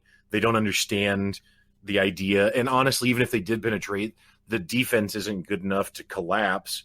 So they're not creating a kick out situation. You know what I mean? Because the defender didn't leave. So really people complain about the NBA being one-on-one. I would argue high school basketball is more one-on-one because if you can't beat your guy, no one else is sophisticated enough to understand what they should or shouldn't be doing. So it's just kind of like, I don't know, I'll pass it to him and let's see if he can beat his guy. Nope. All right, pass it back. Like, this is brutal. I think once, at least for me, once I better understood how the NBA game was played and had more of an appreciation for just the level of complexity and just the beauty of it. I mean, these guys are doing things that at any other level are probably impossible. Once I really kind of began to grasp that, I really struggled to watch any other level of basketball because, like you're saying, I get bored watching it, it's not the same, and that they don't compare. The Last Dance documentary, the episode where they talked about, where Phil Jackson began to, more conceptualize the triangle and I mean, they just barely scratched the surface of what that is. And I was like, are you kidding me? Like, can you imagine being a player and trying to work within that, and it's no wonder a lot of players really struggled with it and didn't want to play in a system like that. But I mean, it's no different than like in the NFL. Some of the stuff that's going on there is it's next level in terms of, just the thinking and the thought processes and the planning and, and the recon that goes into it. And I mean, it's really a notch above. And I think to me, it shows when I watch it. I get not everybody sees it. Right. But I see it. And to me, it's the most entertaining of all the sports to me at this point in my life. Oh yeah, I agree. And honestly, to some extent sometimes for non-sports reasons too. Like in the NFL, individuality is a lot harder to convey because A, there's 22 guys on the field at any given time, and B, they're all in helmets, so you can't see people, and they're just a lot more limited. I mean, if you're a wide receiver, A, you're only out on the field when the offense is out, but B, unless the ball comes to you, if it's a running play, you're probably blocking or something, or if it's a pass play and it goes another way, maybe you ran a route. But the point just being that you cannot really be that much of an emphasis in the game. Whereas in basketball, 5-on-5, and you can see everyone. And I mean, yeah, obviously people sub in and out, but whether or not the ball is, whichever team has the ball, if LeBron James is on the court, for example, he's having some sort of impact on the game. You know what I mean? Whether Right. or not he's the one dribbling or defending the ball in that moment. But yeah, have you ever seen, total segue, but have you ever seen Kobe doing work? No, Oh man, you have got to. Are you a Kobe fan at all, or not so much? I'm not. See, I'm like you. I like players, and the first player that I ever really sort of, it really became kind of, I don't want to say obsessed with, but kind of obsessed with, was Paul Pierce. Right. So I came in as an NBA fan in 06, and then the Celtics got really good 07, and they won in 08. And I was fascinated by Paul Pierce. His game fascinated me more than anybody else that I had seen. And I think it was because he was obviously not nearly as athletic as, say, like Kobe or LeBron, right? But he had, so it was almost like, to me, somebody who had all these physical limitations that overcame them with, just skill and mental, fortitude. And so that fascinated me about him. So I became a huge Celtics fan. So to answer your question, I've always struggled a little bit with Kobe for that reason. Well, that's totally fair.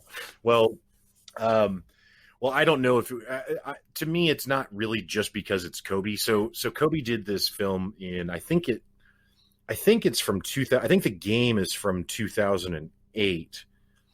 It might be it's either 2008 and then the actual audio is from 2009, or maybe it's 9 and 10, but whatever, that period when the Lakers are going to the finals. But anyway, the game is a game against the San Antonio Spurs. And so Spike Lee shows up and films the whole game with his, from his own camera angles and whatever. So it's not just the broadcast camera that you're getting. And then a year later, Kobe was in New York, for a Lakers-Knicks game. And after the game, he went to Spike Lee's, and he basically narrates over this footage that Spike Lee has captured. So Spike Lee's got it at that point, edited and ready. And oh man, it is so cool. Like, because Kobe is explaining like just little moments in the game and like what he's thinking and what he's looking for and how, what conclusions he's drawing and how he's getting to it's super, super behind the scenes. I've just never seen anything like it at a professional sports thing. Like, I've never seen, and especially, it's not like it's a guy from the bench telling you what he's seeing on the floor. Like, it's Kobe. I mean, he's in the game, Yeah, right. And it's against the Spurs when the Spurs were in their heyday too. I mean, Duncan, Parker, Ginobili, all those guys, Yeah.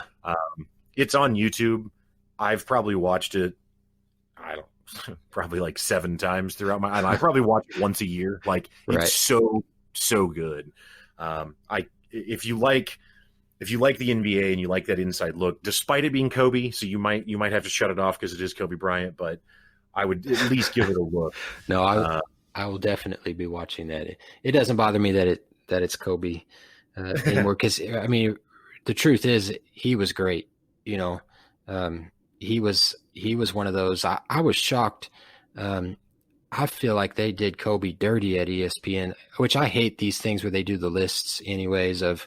Yeah. The only one they ever did that and even it still made me mad, was they did like the list of the ugliest jerseys in the NBA. I was like, okay, I can handle a list like that, but even that one made me mad. But when they did this thing about the top 74 players of all time, first of all, I realized they're just trying to probably create content for their shows to talk about and argue about. I get that, but I was just shocked. I think Kobe was 9, right? Kobe was 9. Yeah.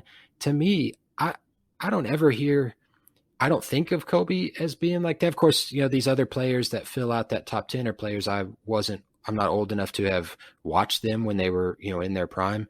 But when I think about basketball and who's the greatest, and when you hear, commentators that are knowledgeable, former NBA players, those type of people talk about it, it's always Jordan, Kobe, and LeBron, and sometimes Russell, sometimes Wilt, sometimes Kareem. But then to see Kobe down at 9, I was like, wow, right. They may not have done that if he was still alive. I don't know. Yeah, no, I yeah, think totally. I think the backlash from him probably would have been pretty intense. I I mean, don't know. So one of my favorite Kobe story, or not story, isn't, I don't know. My favorite Kobe moment actually isn't from a game. Um, I shared the story. I did an episode about Kobe's passing when he passed away back in January. But so I shared this story before, but it is my favorite Kobe moment. So it's somewhat familiar to you. I don't know if you actually saw this exact moment or not, but it was when the Lakers were playing the Suns in the playoffs all the time. The Suns teams you were talking about in the mid 2000s that were really good. And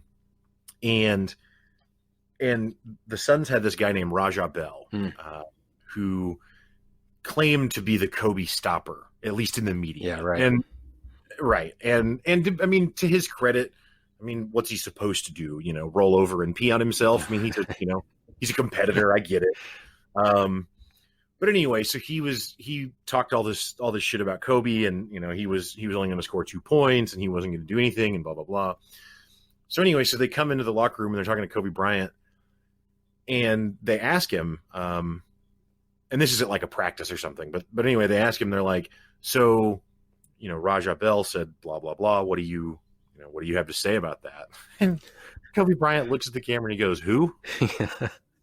And they were like, Raja Bell, and you're like, nah, don't know him. And then just moves on. And clearly he knows who he is. I mean, they play against each other all the time. You know what I mean? Right. Just that level of dismissiveness was like, that's single-handedly the best comeback that you could have ever had. It's just to be like, I don't even, like, not only am I not going to like get you back, I'm not even going to acknowledge that I know who you are. Like, Right. Wow, that is brilliant. So my point being that very well, when they came out and said like he's 9th on the ESPN list, he might have been like, what's ESPN again? Yeah, right. I don't know about it. Like, oh, thank you, Kobe Bryant. Thank you for showing us the way. Yeah. To just dismiss haters. Kobe was, and the Last Dance documentary, you get that insight into Jordan's mentality, and to me, it also even just reinforced that much more the resemblance between his mentality and Kobe's. I mean, you already had a sense that the two of them played the game similarly and thought about the game similarly and had a very similar competitive drive. And you heard a lot of the same things about them, about, how intense practices were and how they weren't maybe the best teammate, because they were hard on their teammates. And, there's that video of Kobe cussing out everybody at practice that they love to play every now and then. It's in the stuff he says is just like what the stuff you saw in that documentary in these last few episodes, where he's saying stuff that it was really belittling to the other players. And it's to me the most, and it just drove home how man, they were cut from the same cloth in terms of just that mindset that I'm going to win, but the only way I'm going to win is with these other people.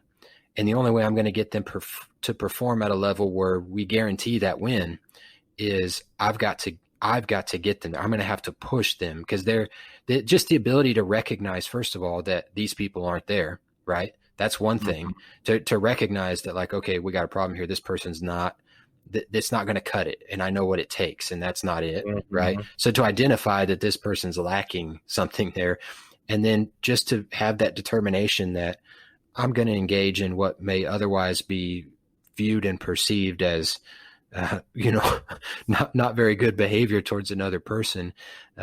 It just because I know it's going to work, right? They just believe that, and then they each, Jordan had 6 championships, Kobe had 5, and you don't ever really hear players coming out saying, like the guy that Jordan picked on the most, Scott Burrell, he seemed almost appreciative, and they show all that footage, and I was like, wow, like his, the way Jordan was apparently always on him like that, most people couldn't take that. Most people would have, quit or tried to fight him or whatever.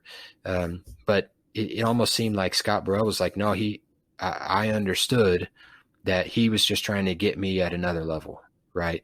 He was just trying to get me to a place where he knew I needed to be to win. And to me, the most remarkable moment for me personally in the whole, all 10 episodes. I think it was at the end of the 8th episode, but there was those 2 episodes, I think it was 7 and 8, where they were mostly about how much of an asshole Jordan was as a teammate. And, Yeah.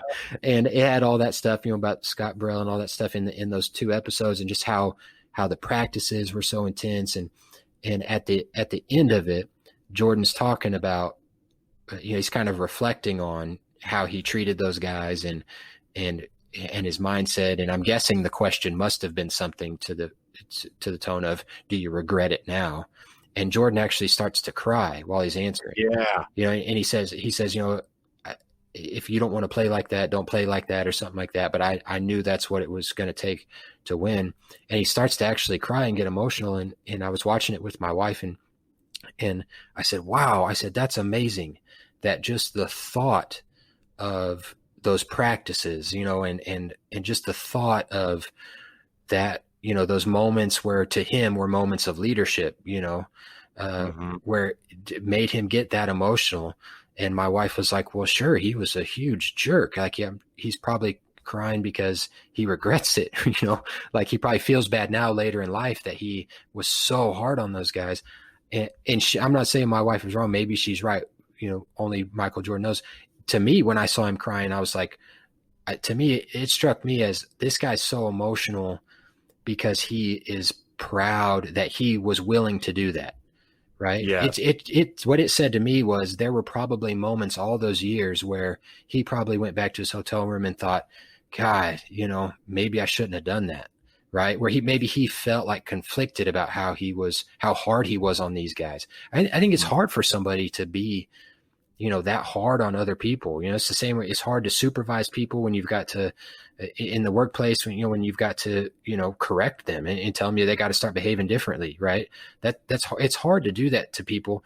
And I think when he was crying, to me, it struck me more as him looking back on that and being almost proud that, like, I'm so glad that I was willing to do that, and maybe not everybody now looks on it, because then you hear all this stuff coming out now about that was one of the reasons he didn't want the documentary to be shown, was he didn't want people thinking he was, some kind of major jerk or whatever. I don't know. But to me, that to me was the most remarkable moment, where he got emotional about talking about his behavior with those teammates. And that to me, I just sat back for a little bit. I've thought about that ever since. Like, wow, that was his version of, I had a goal and I had to be willing to take some risks to get other people that I needed to get there with me. And I did it, and I'm proud of it. Yeah. Yeah. No, I was definitely surprised by that as well. And I think, really what you and your wife both hit on is that kind of whichever way the context goes, ultimately it's him recognizing that sacrifice, whether it was in the moment and having some sense of like, man, it was too much or something, or whether it's more of a proud of it thing. Either way, it's acknowledging that sacrifice that he made.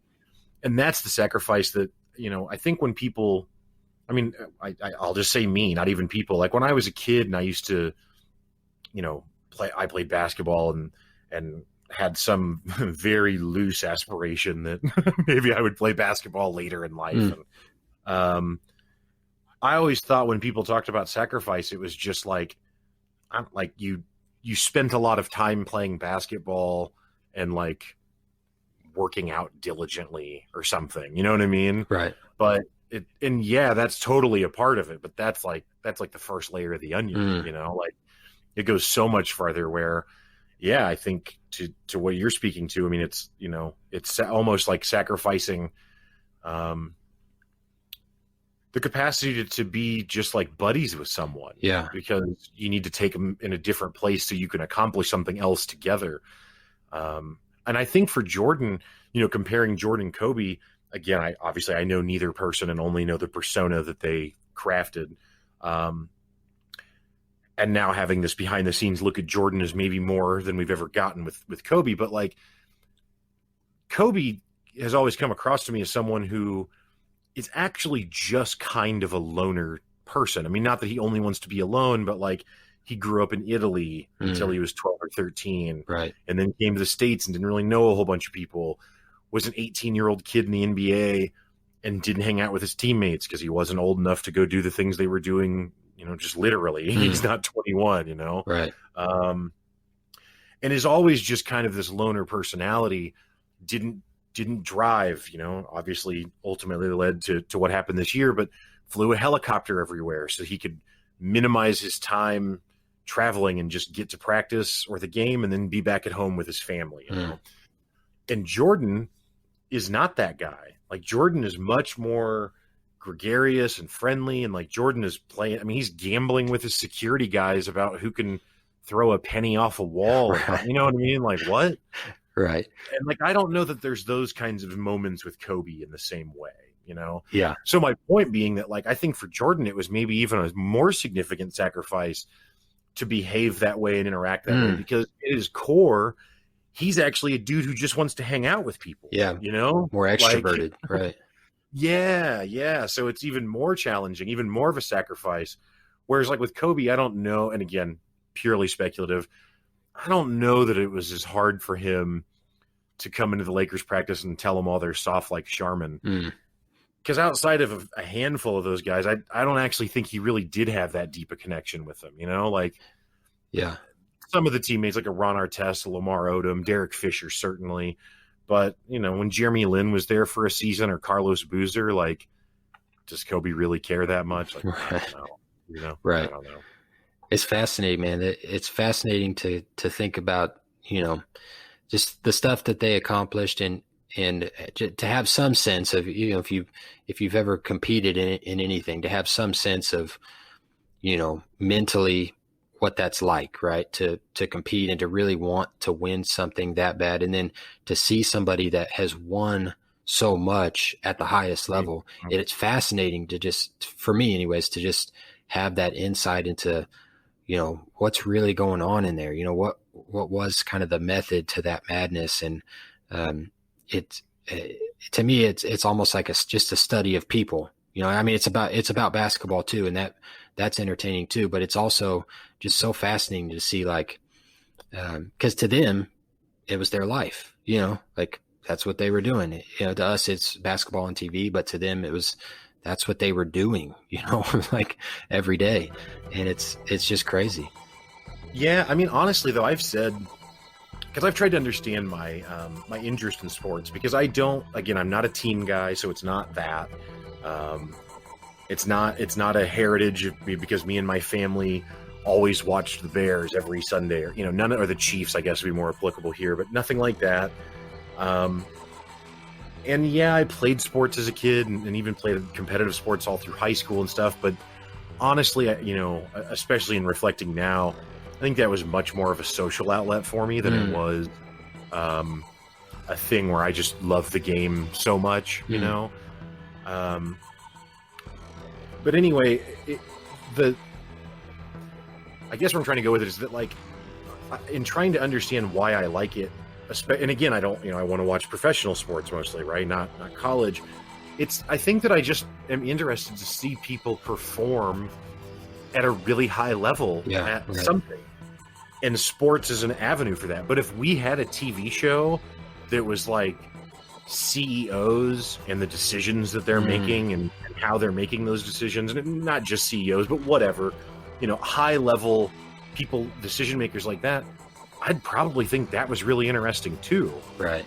Just not available. You know what I mean? Like, right. So you don't really get to see top level professionals performing at whatever they do in very many things besides sports. And it's in a real way. I mean, arguably you could say, well, you see actors, but that's all, quite literally scripted. So, it's, even watching Brad Pitt or Leo DiCaprio or I don't know, whatever movie star, it's still not watching them figure it out in the moment. Yeah. You're seeing the edited version of whatever was completed. Right. Yep. Yeah. I think that it's the same for me too. I like sports and I like playing sports. I like watching sports. And to me, it's, I'm kind of like you. I didn't grow up with around tons and tons of sports or anything like that. And I'm not one of those like bloodthirsty competitive type people. At least I don't think of myself like that, but I really like the idea of like mastering something that's kind of out of control, right? Controlling something, and to me, that's what sports is. You're taking something that is completely out of your control in some respects, it's outside of you anyways, and other people are involved, and you're trying to master that, right? And to watch the people that truly do master it is super fascinating. And to your point, I think that's probably a lot why I like to read memoirs as much as I like to read them, because it's really the only way, and it's a lot of it's after the fact, but it's really the only way you get like the insight into, when I made this decision, here's what was going through my mind. Here's what other people were saying to me. Here's the pressures we were facing. Here's some of the crazy stuff that was going on behind the scenes. That stuff to me is fascinating. Like, with JFK in the Bay of Pigs, and how we almost were in, a nuclear war, except for, this one moment of patience that he had where everybody was telling him not to do it. That to me is like super fascinating, to have that kind of insight into, what compels these people to behave like they do. Right.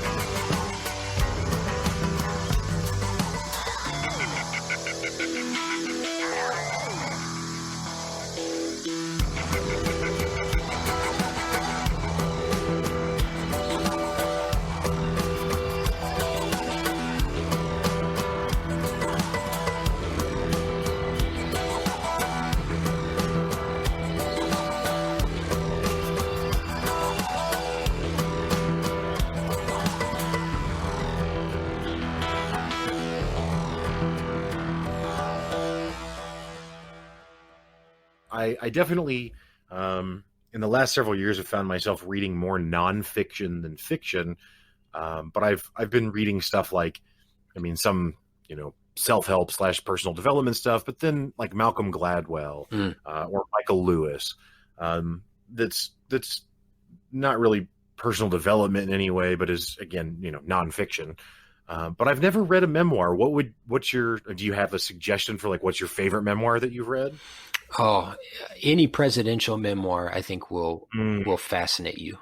If you can grab a a lot of people, Donald Rumsfeld was like a really polarizing figure, Sure. Given his position in the Bush administration and around Iraq war. But his memoir to me was super interesting, just because his experiences were so varied. He had a long career in private enterprise, and that was like kind of interwoven through his experiences in government, and his experiences went from the 60s and 70s all the way up until, pretty much the end of the Bush administration.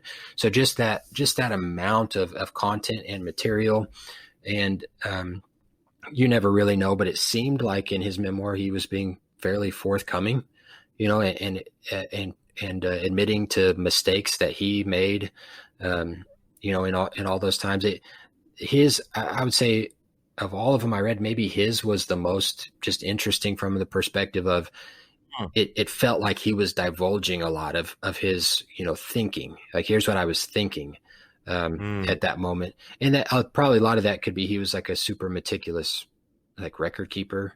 Like everything he did was written. Like he sent tons of memos rather than, so maybe that has something to do with it. He's able to recall more clearly. But I always thought his memoir was really, really good. And then, I even like older stuff written by the framers of the Constitution.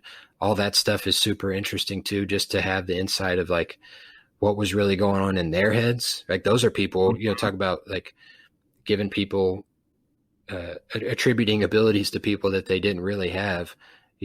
Those guys were just normal people too, and they and they accomplished something that pretty much nobody's ever accomplished since. I just like that. I like to see, to me, it makes it feel almost more accessible, when you realize that, like, wow, these guys had some really serious doubts, about what they were doing.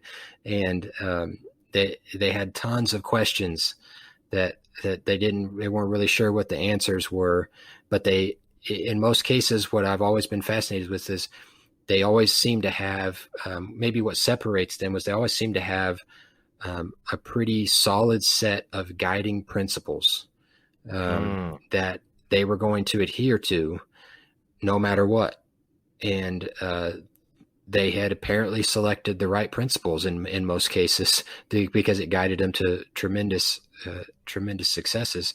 But to me, it makes it almost feel more accessible too when you find out about like a lot of the quirky stuff that they did, that, like weird stuff. Like Lyndon Johnson apparently kept ceramic busts of himself inside Air Force One of like various sizes. He had like large, medium, and small. And so when he would go on foreign trips, he would exit Air Force One and he would give, depending on what level of dignitary you were, you got either a large, a medium, or a small.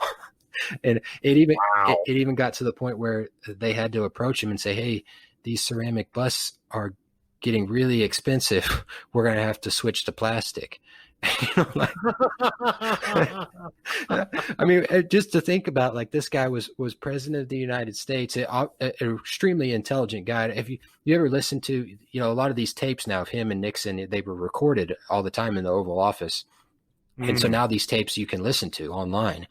And I mean, Nixon's are funny too, but funnier in kind of a darker way. Right. but you learn a couple of things about both of them. And when you listen to that stuff and when you read biographies about them, is you learn a couple of things. Firstly, you realize that these were two of the most intelligent and knowledgeable and skilled people. Like you really appreciate, like, okay, these dudes were president for a reason, right? Like they really knew what they were doing. And I don't mean knew what they were doing in terms of like campaigning, right? That's when we say politicians know what they're doing now. That's unfortunately what most people mean, I think. I mean, they really knew what they were doing in terms of they understood global politics. They understood these relationships and these dynamics. And they understood that stuff better than most people. And if they didn't understand it, they knew who to go to, right? So they're extremely skilled and intelligent people. The other thing you learn about them is that they were weird as shit. I mean, and to me, when I listen to that stuff and I read this stuff, it makes it all more accessible to me. It makes it like, okay, I can kind of relax now. Like, these guys were just people, man. They were just people, just like me and you. They were into some weird stuff, and they got angry and yelled at people, and and they said some outlandish stuff that you would never expect a president to say. Trump's just out there with it, which is different, right? But these guys were, it's just fascinating to see what was really going on behind the scenes. And like I said, to me, it was as striking because now our contemporary perception of these people is that they must all be morons, right? They only got where they got because they're well connected and they got tons of money, and in my experience and through what I've studied, I've come to realize for the most part that's actually not the case. These people are really, really highly capable people who are also sometimes really weird. And they face incentives that we give them, right? And so they're just responding to the incentives that, all this crazy stuff that people complain about in campaigns, like, all these, these commercials, that it's all just negative, all the Oppo research that gets done. They do that because they know, and I say they know, the people they're working with, right? They're consultants that are, collecting all the data about voters and voter behavior and voter preferences and analyzing all that data and then reporting back to their campaign managers.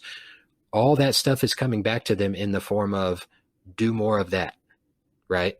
Right. And so it's, I was having this conversation with my mom a few days ago. She was like, I I can't get past how these people can say these things about each other. I really struggle.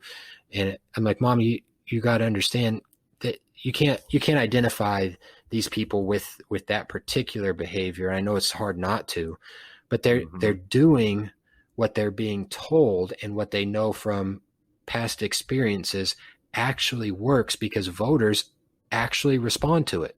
As much as we all want to go on social media and say that we don't like it, right? The data shows that we do like it. And so it's in some ways undeniable.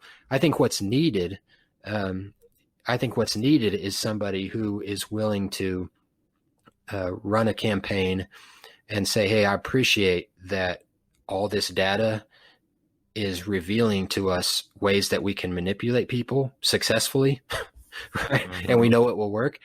I'm not going to do that, right? I don't want a campaign that is in any way going to manipulate or be perceived to be manipulating people. And so appreciate all that insight, appreciate all that analysis, and appreciate that in the past it has obviously worked for other people, but I'm not going to do that, right? I like to talk about power with people that work for me in government and students that I've taught. And there's all different forms of power, how you get somebody to do what you want them to do or what you need them to do. There's coercion, right? There's forms of authority where they do what you're telling them to do because you have some position that they're supposed to recognize legally. There's manipulation, right? There's influence where you get somebody to do what you want them to do because you're able to, not because you're coercing them, but because you're offering them some inducement, right? And then the one that we don't pay enough attention to, and the one that is truly the most powerful, especially in politics, is persuasion. But in government, we don't do it. We don't do nearly enough of it. It's the most powerful form, but it's the hardest one to actually use, is to actually persuade people, to actually sit down and figure out, okay, I've got to explain to somebody why I'm doing what I'm doing in a way where at the end of that conversation or series of conversations, they say, I get it, right? Now I understand why you're doing what you're doing, and I agree with you, right?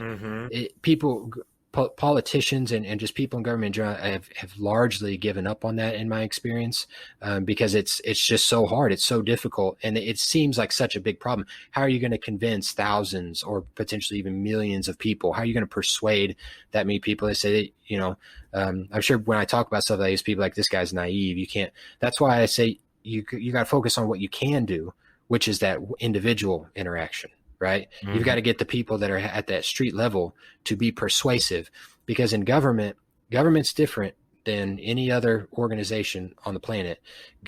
Government is actually allowed to use coercion, right? Like Walmart, the only real difference that matters between the United States government and Walmart is the United States government is allowed to lock you in jail and carry lethal weapons and point them at you. Walmart employees are not. That's really the only difference that really matters. But when you're authorized to coerce people, that's super easy, right? Yep. It's super easy, especially when all of the symbols of authority are all around you. They're on what you wear, and they're in your office and they're everywhere. It's super easy to just tell somebody, you're going to do this, or I'm going to fine you, or I'm going to write you a ticket, or I'm going to arrest you, or I'm going to do whatever. I'm going to, there's going to be some penalty, and I can do that, right? That is super easy.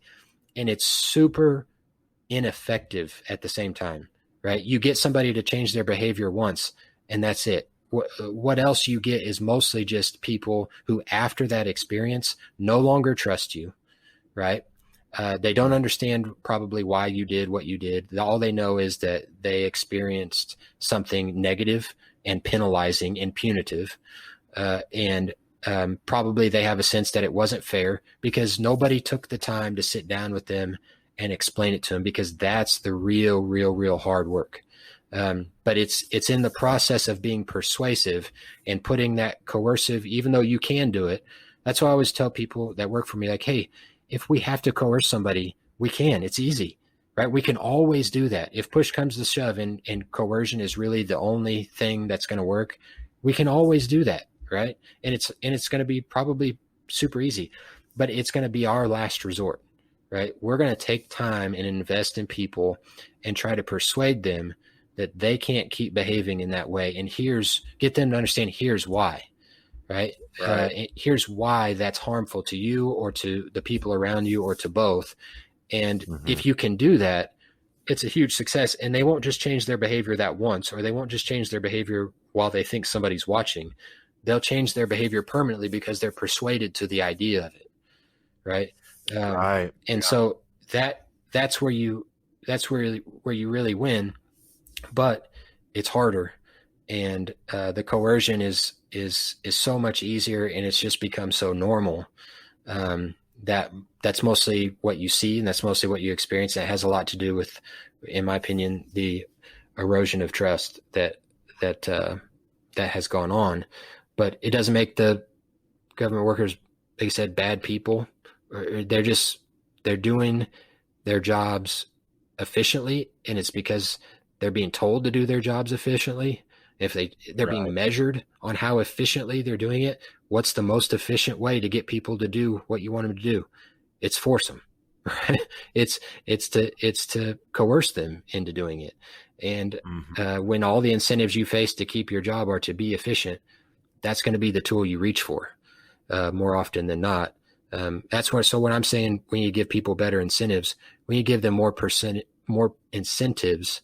Or fewer disincentives to actually take time to persuade people. Because the other thing I think you find when public administrators and government officials actually take the time to have to sit down and think about why they're doing what they're doing, at least this was my experience, what you find is you sit down and you think, why are we really doing this? And you realize there's no reason.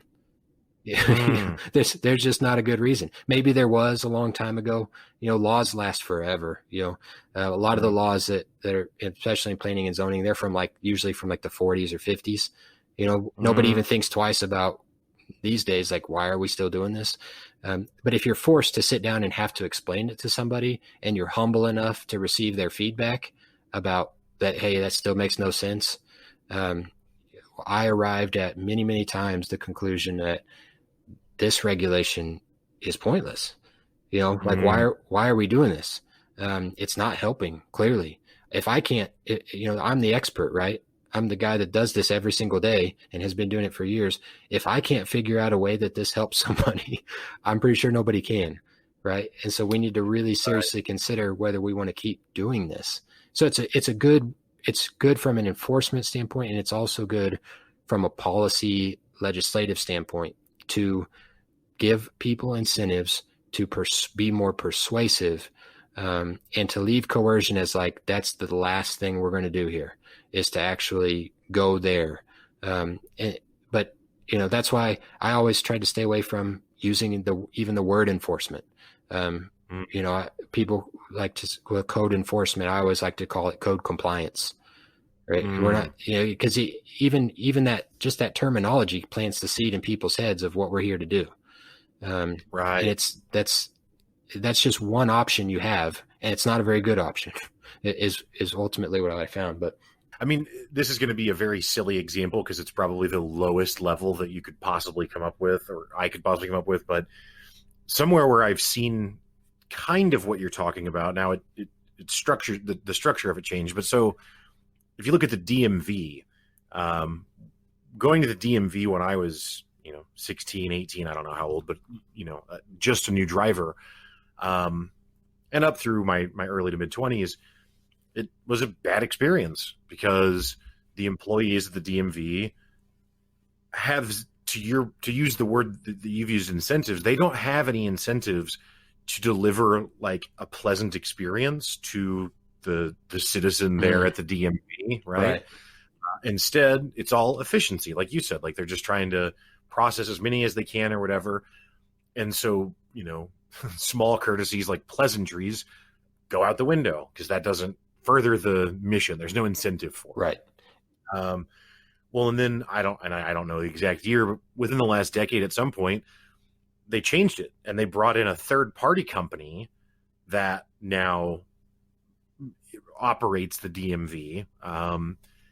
and they've got a 1-800 number you can call if there's problems, Mm. right? So if you've got a problem, you can call and talk to someone about it, because now it's actually this third party company who is accountable to something. At the DMV, one, there's not a lot of incentives in government for quality customer service.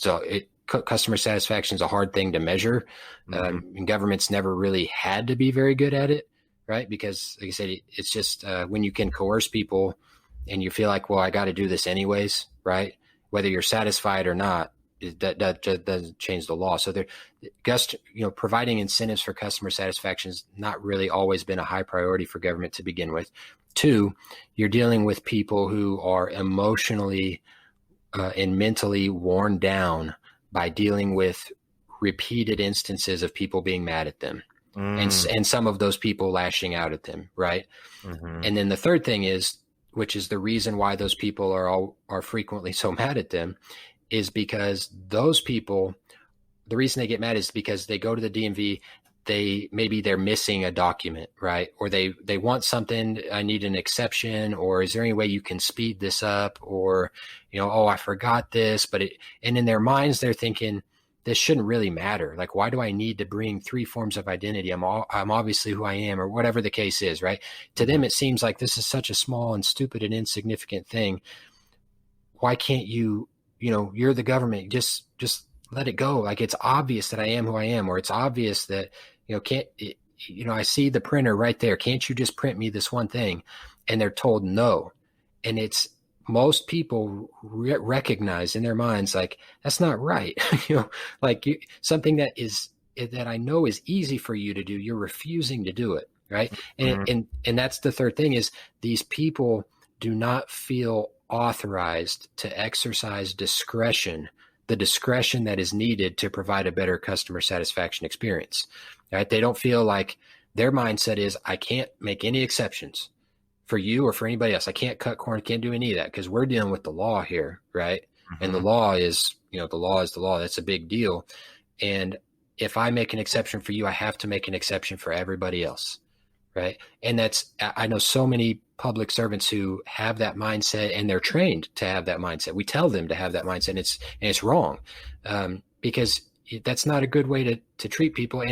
And you'll hear that a lot if you deal with government frequently enough. Well, if I do it for you, I'd have to do it for everybody else, right? Because inside those circles, there's a lot of talk about, well, you don't want to set a bad precedent, right? And because then we'll get sued. Everybody's always afraid about getting sued. I pushed the envelope probably more than anybody else, and I never got sued once. And Right. When you're doing the right thing and you're helping people, you're probably not going to get sued, right? And so those people at the DMV, they need to be authorized and feel comfortable and feel like their supervisors are going to have their back if they have to ad lib a little bit for somebody, right? If they have to make a small exception for somebody, as long as they're still doing the right thing and not doing something dangerous, right? And as long as they're able to explain, like, hey, I did it for this person because this reason, right? I have a reason for why I gave them an exception, but I can't do it for everybody, so I can't do it. People will appreciate that, right? If you just take the time to explain it to them and be like, hey, I did it for that guy because he lives like an hour and a half away. He forgot one thing. It's not a big deal. He was obviously not, Right. a fraudster. We all know that. But you're in a different situation. So I can't make that exception for you, because technically I wasn't supposed to make it for him, but I did it because it was the right. People will appreciate that, right? And they'll recognize, like, oh, and the DMV experience would be completely different. But because they don't feel authorized to, they don't feel at liberty to do, to ad lib a little bit, to exercise a little bit of discretion to help people, they deal a lot with people who are angry at them, which is very, very difficult over the course of a whole day, and then over the course of weeks or whatever that is. So they become callous, and then the third thing is, they don't have a lot of incentives, financial or otherwise, to provide a better experience anyways. And so those are the things that structurally have to change. But the most important one is, you got to start giving more discretion to those people and trust them. Because otherwise, if you can't trust them, what are we all doing here, right? Like, it's just crazy. Yeah, well, and I think it's also a problem, on the citizen side in this example. Or so, I've never worked in government, only worked in for private companies or whatever. And so I used to work at a call center that did troubleshooting for HP notebook computers. HP, humongous company, right? But it's not the government, so they don't really have the power of coercion per se. But the power they have is that they have millions of customers. And so frankly, they just don't really care that much about delivering a great customer service experience, because it would have to go so sideways that millions of people all agreed to stop buying from them, right?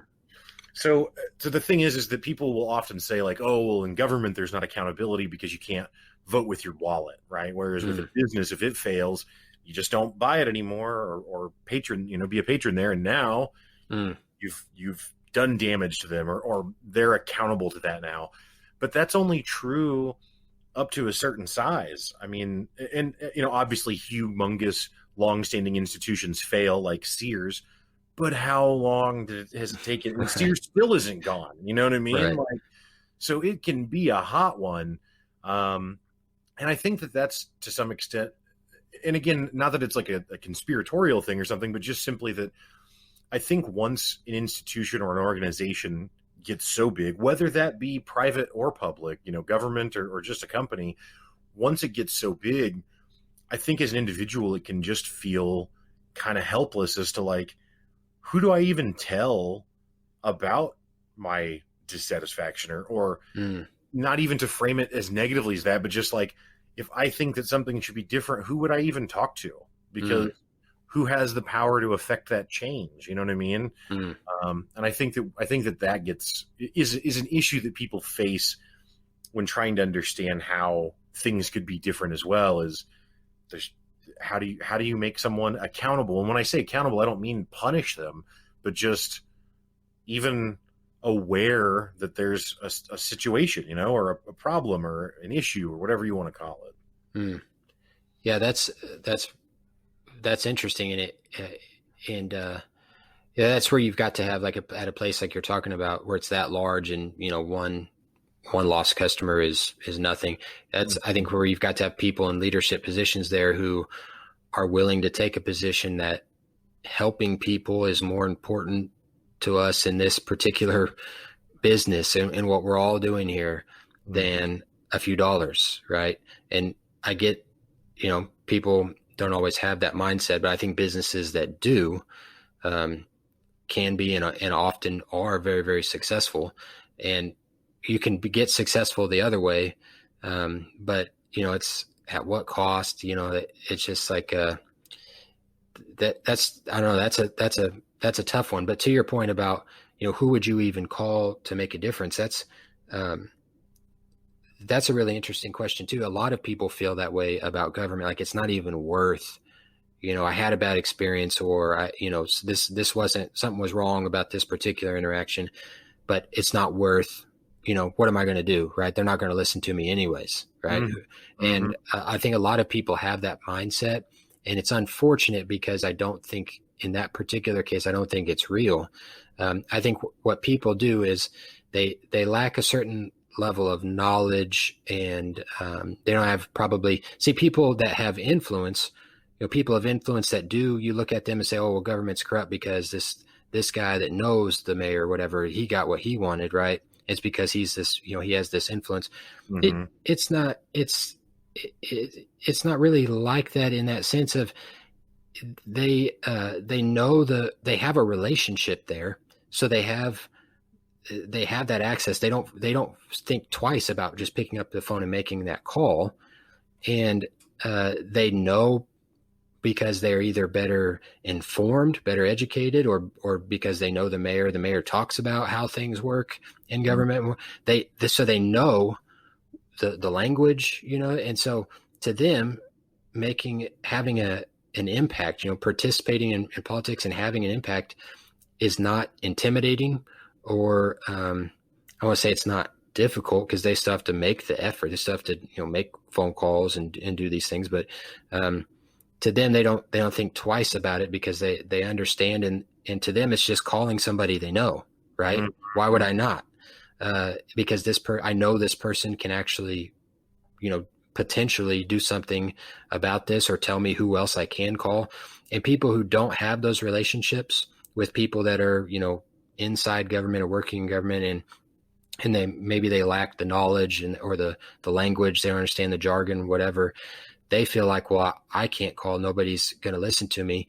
And when they feel helpless like that, in my experience, what they often did was instead they'd go on Facebook and lash out, or they would call whoever would pick up the phone and scream at them. And the reason they were doing that is because they were already convinced that there's no reasoning with these people, right? Mm-hmm. They're not going to listen to me anyway. So instead, and that would make me angry, right? It would make me angry just like everybody else. So out of that anger, I'm going to call and let somebody have it, because that's the only option I have, is the conclusion they draw. It's unfortunate because it's just not the case. If you call or you write an email or you write a letter, or you show up to a council meeting or you show up to a public hearing and you're reasonable, right? A lot of times it will work, and you may not have any influence or relationships. It's just because you took the initiative and you took the initiative to have that conversation. A lot of people, I think, would be shocked, but it often doesn't work when they approach it with this tone of, I couldn't tell you. And it was probably a vast majority of the time people would come to city council meetings and take the podium.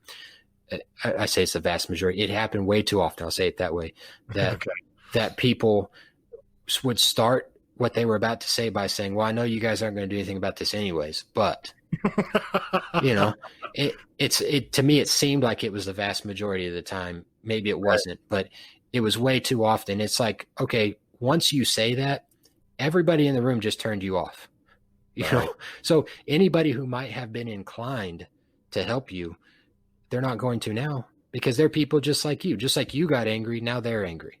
Right. Mm-hmm. And so it unfortunately, it ends that way far too often. It does take a certain level of knowledge about how government works, though, to be more effective in your political participation. It's unfortunate in the state of Missouri. Several years ago, they made this move. I don't understand it. Nobody had to persuade me of it, I guess. But they made this move where now whereas prior it was required that every college student at one of the state-funded universities had to take an introductory course in civics and in American government, right?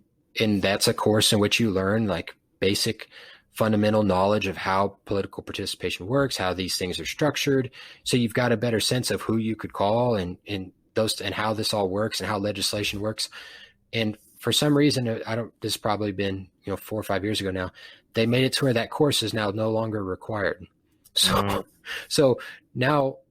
obviously that was never a course a lot of students were super hyped about taking anyways, as you can imagine.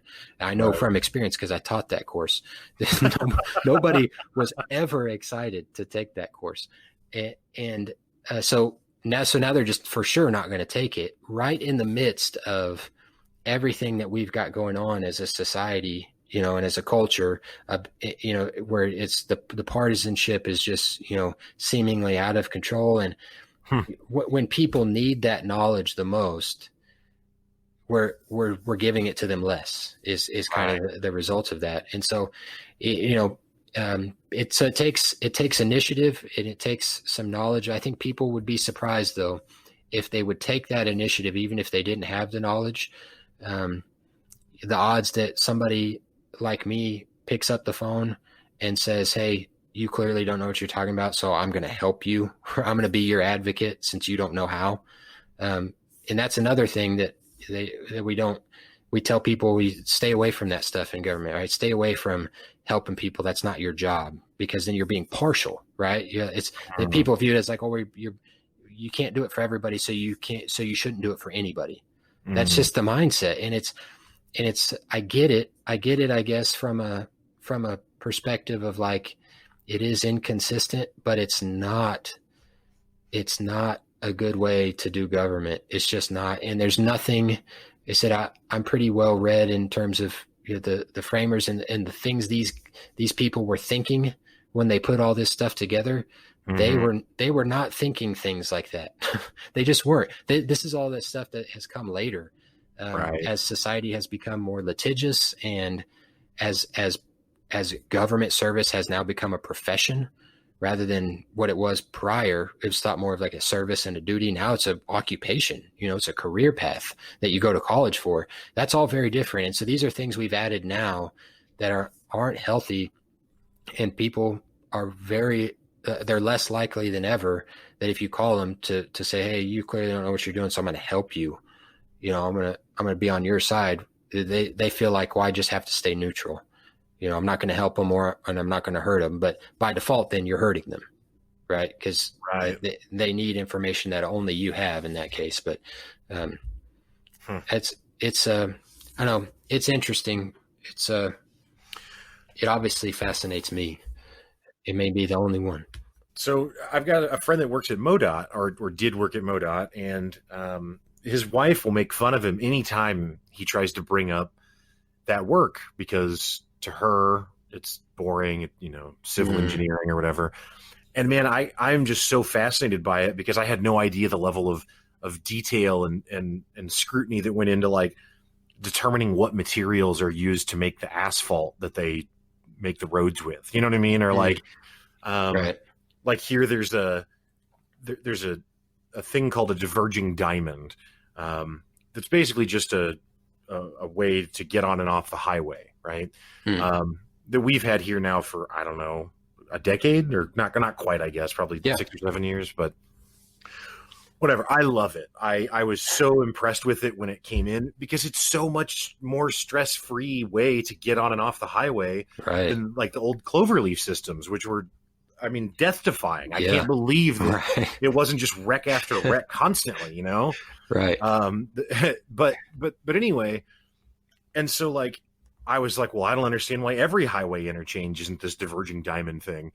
And then he was able to explain like, oh, well, at the intersection of, and this is for people not from here, this won't mean anything, but just for you, Garrett, like at Campbell and Highway 60, James River Freeway, right? Like, because there's a lot more through traffic that's going south on Campbell towards Nixa, it actually doesn't help the flow of traffic to put a diverging diamond in there to exit off of the highway on to Campbell, because there's way too much north-south traffic going on. Whereas on other roads, that's not the same case. You know what I mean? Right. And anyway, all of this is just to explain that I think that I cannot appreciate enough how much you've taken the time to explain all the stuff that you are. Because while, I mean, it's kind of a how the sausage is made kind of thing, but I don't know, man. I think it's super interesting. And being the idiot that I am, like, I play video games and watch basketball and I don't know, talk to my friends about dumb shit. And to know that people like have spent this time learning all the ins and outs of how this other, it's like, oh, right. Like it's not just all by chance that this all exists the way it does, like there are people who are figuring this shit out and doing that work. And so no, I think it's really interesting. And it takes people like your friend to explain that that's the whole trick, because eventually that traffic solution hits somebody's life in a real way. And he's the person that has that specialized knowledge of why it is the way that it is. Everybody else doesn't understand. And to most people, they would look at it and be like, well, these morons didn't put in a diverging diamond, but your friend understands why. And it's the explaining the why in a way that people understand, and they get it. And the only way that's going to happen is when that person that calls or does something where you have that opportunity to explain to somebody, whether it's you or whoever, your friend has that opportunity.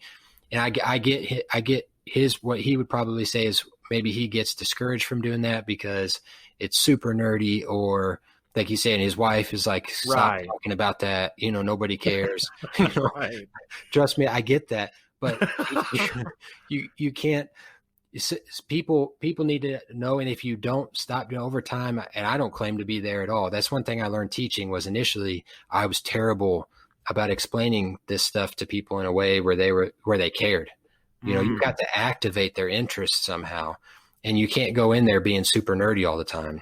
Right. And so I learned in that particular setting that I was going to have to use a completely different language.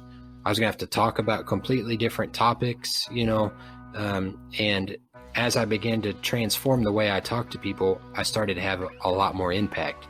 So that would be my encouragement to your friend, man, is he's got to keep doing that, because that transportation planning is super complex.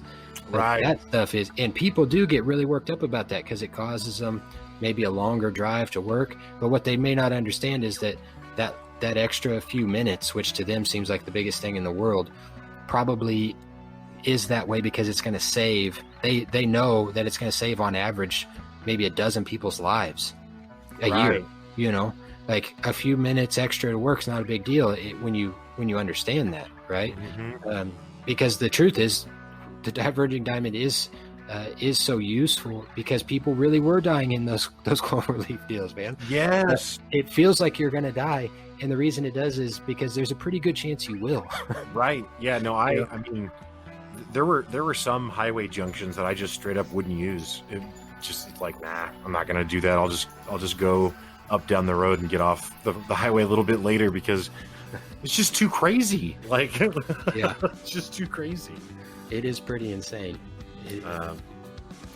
Well, Garrett, I honestly, I cannot thank you enough for joining me tonight and explaining all the things you've explained. It's super, super fascinating conversation. I love the idea of trying to shed light, I should say, on the importance of local government and of the fact that government is made up of people, not of robots, right? And advocating that both people in dealing with, especially individuals in government, but then also individuals in government dealing with people, you just try and step back and be as empathetic as you can, because it's just really the only way that we get anything anywhere. Otherwise it's this nonstop tribalism that, frankly, I am super over. Same. And I think empathy is the only way we get there. So, and also thank you for rapping with me about The Last Dance. I haven't really had a chance to talk to that many people about it, so it was fun to talk about about the NBA for a little bit there. Absolutely, man. Anytime. I appreciate you having me on. Hopefully I said something that can help somebody, and keep doing what you're doing, man. I love the show, and like I said, I think it's important that people do stuff like this and talk about the stuff that you talk about on there in a way that makes sense to a lot of different people. So keep it up, man. I really appreciate it. Well, thank you. I appreciate that, Garrett. We'll catch you around, man. All right. Thanks.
All right, folks. Well, that's going to do it for the show today. Thank you so much, Garrett Tyson, for stopping by and sharing your stories and insights. Also, thanks for chatting with me about the NBA and The Last Dance. I've been wanting to have that conversation for a little bit. I also always want to thank Misha Zarins for providing the music for today's show. Really appreciate that, Misha. And of course, listener, thank you to you for listening. I will also invite you to listen to my other podcast, Pick Up Your Sticks, which is a podcast about why gaming matters, co-hosted by myself and Brett Lindley.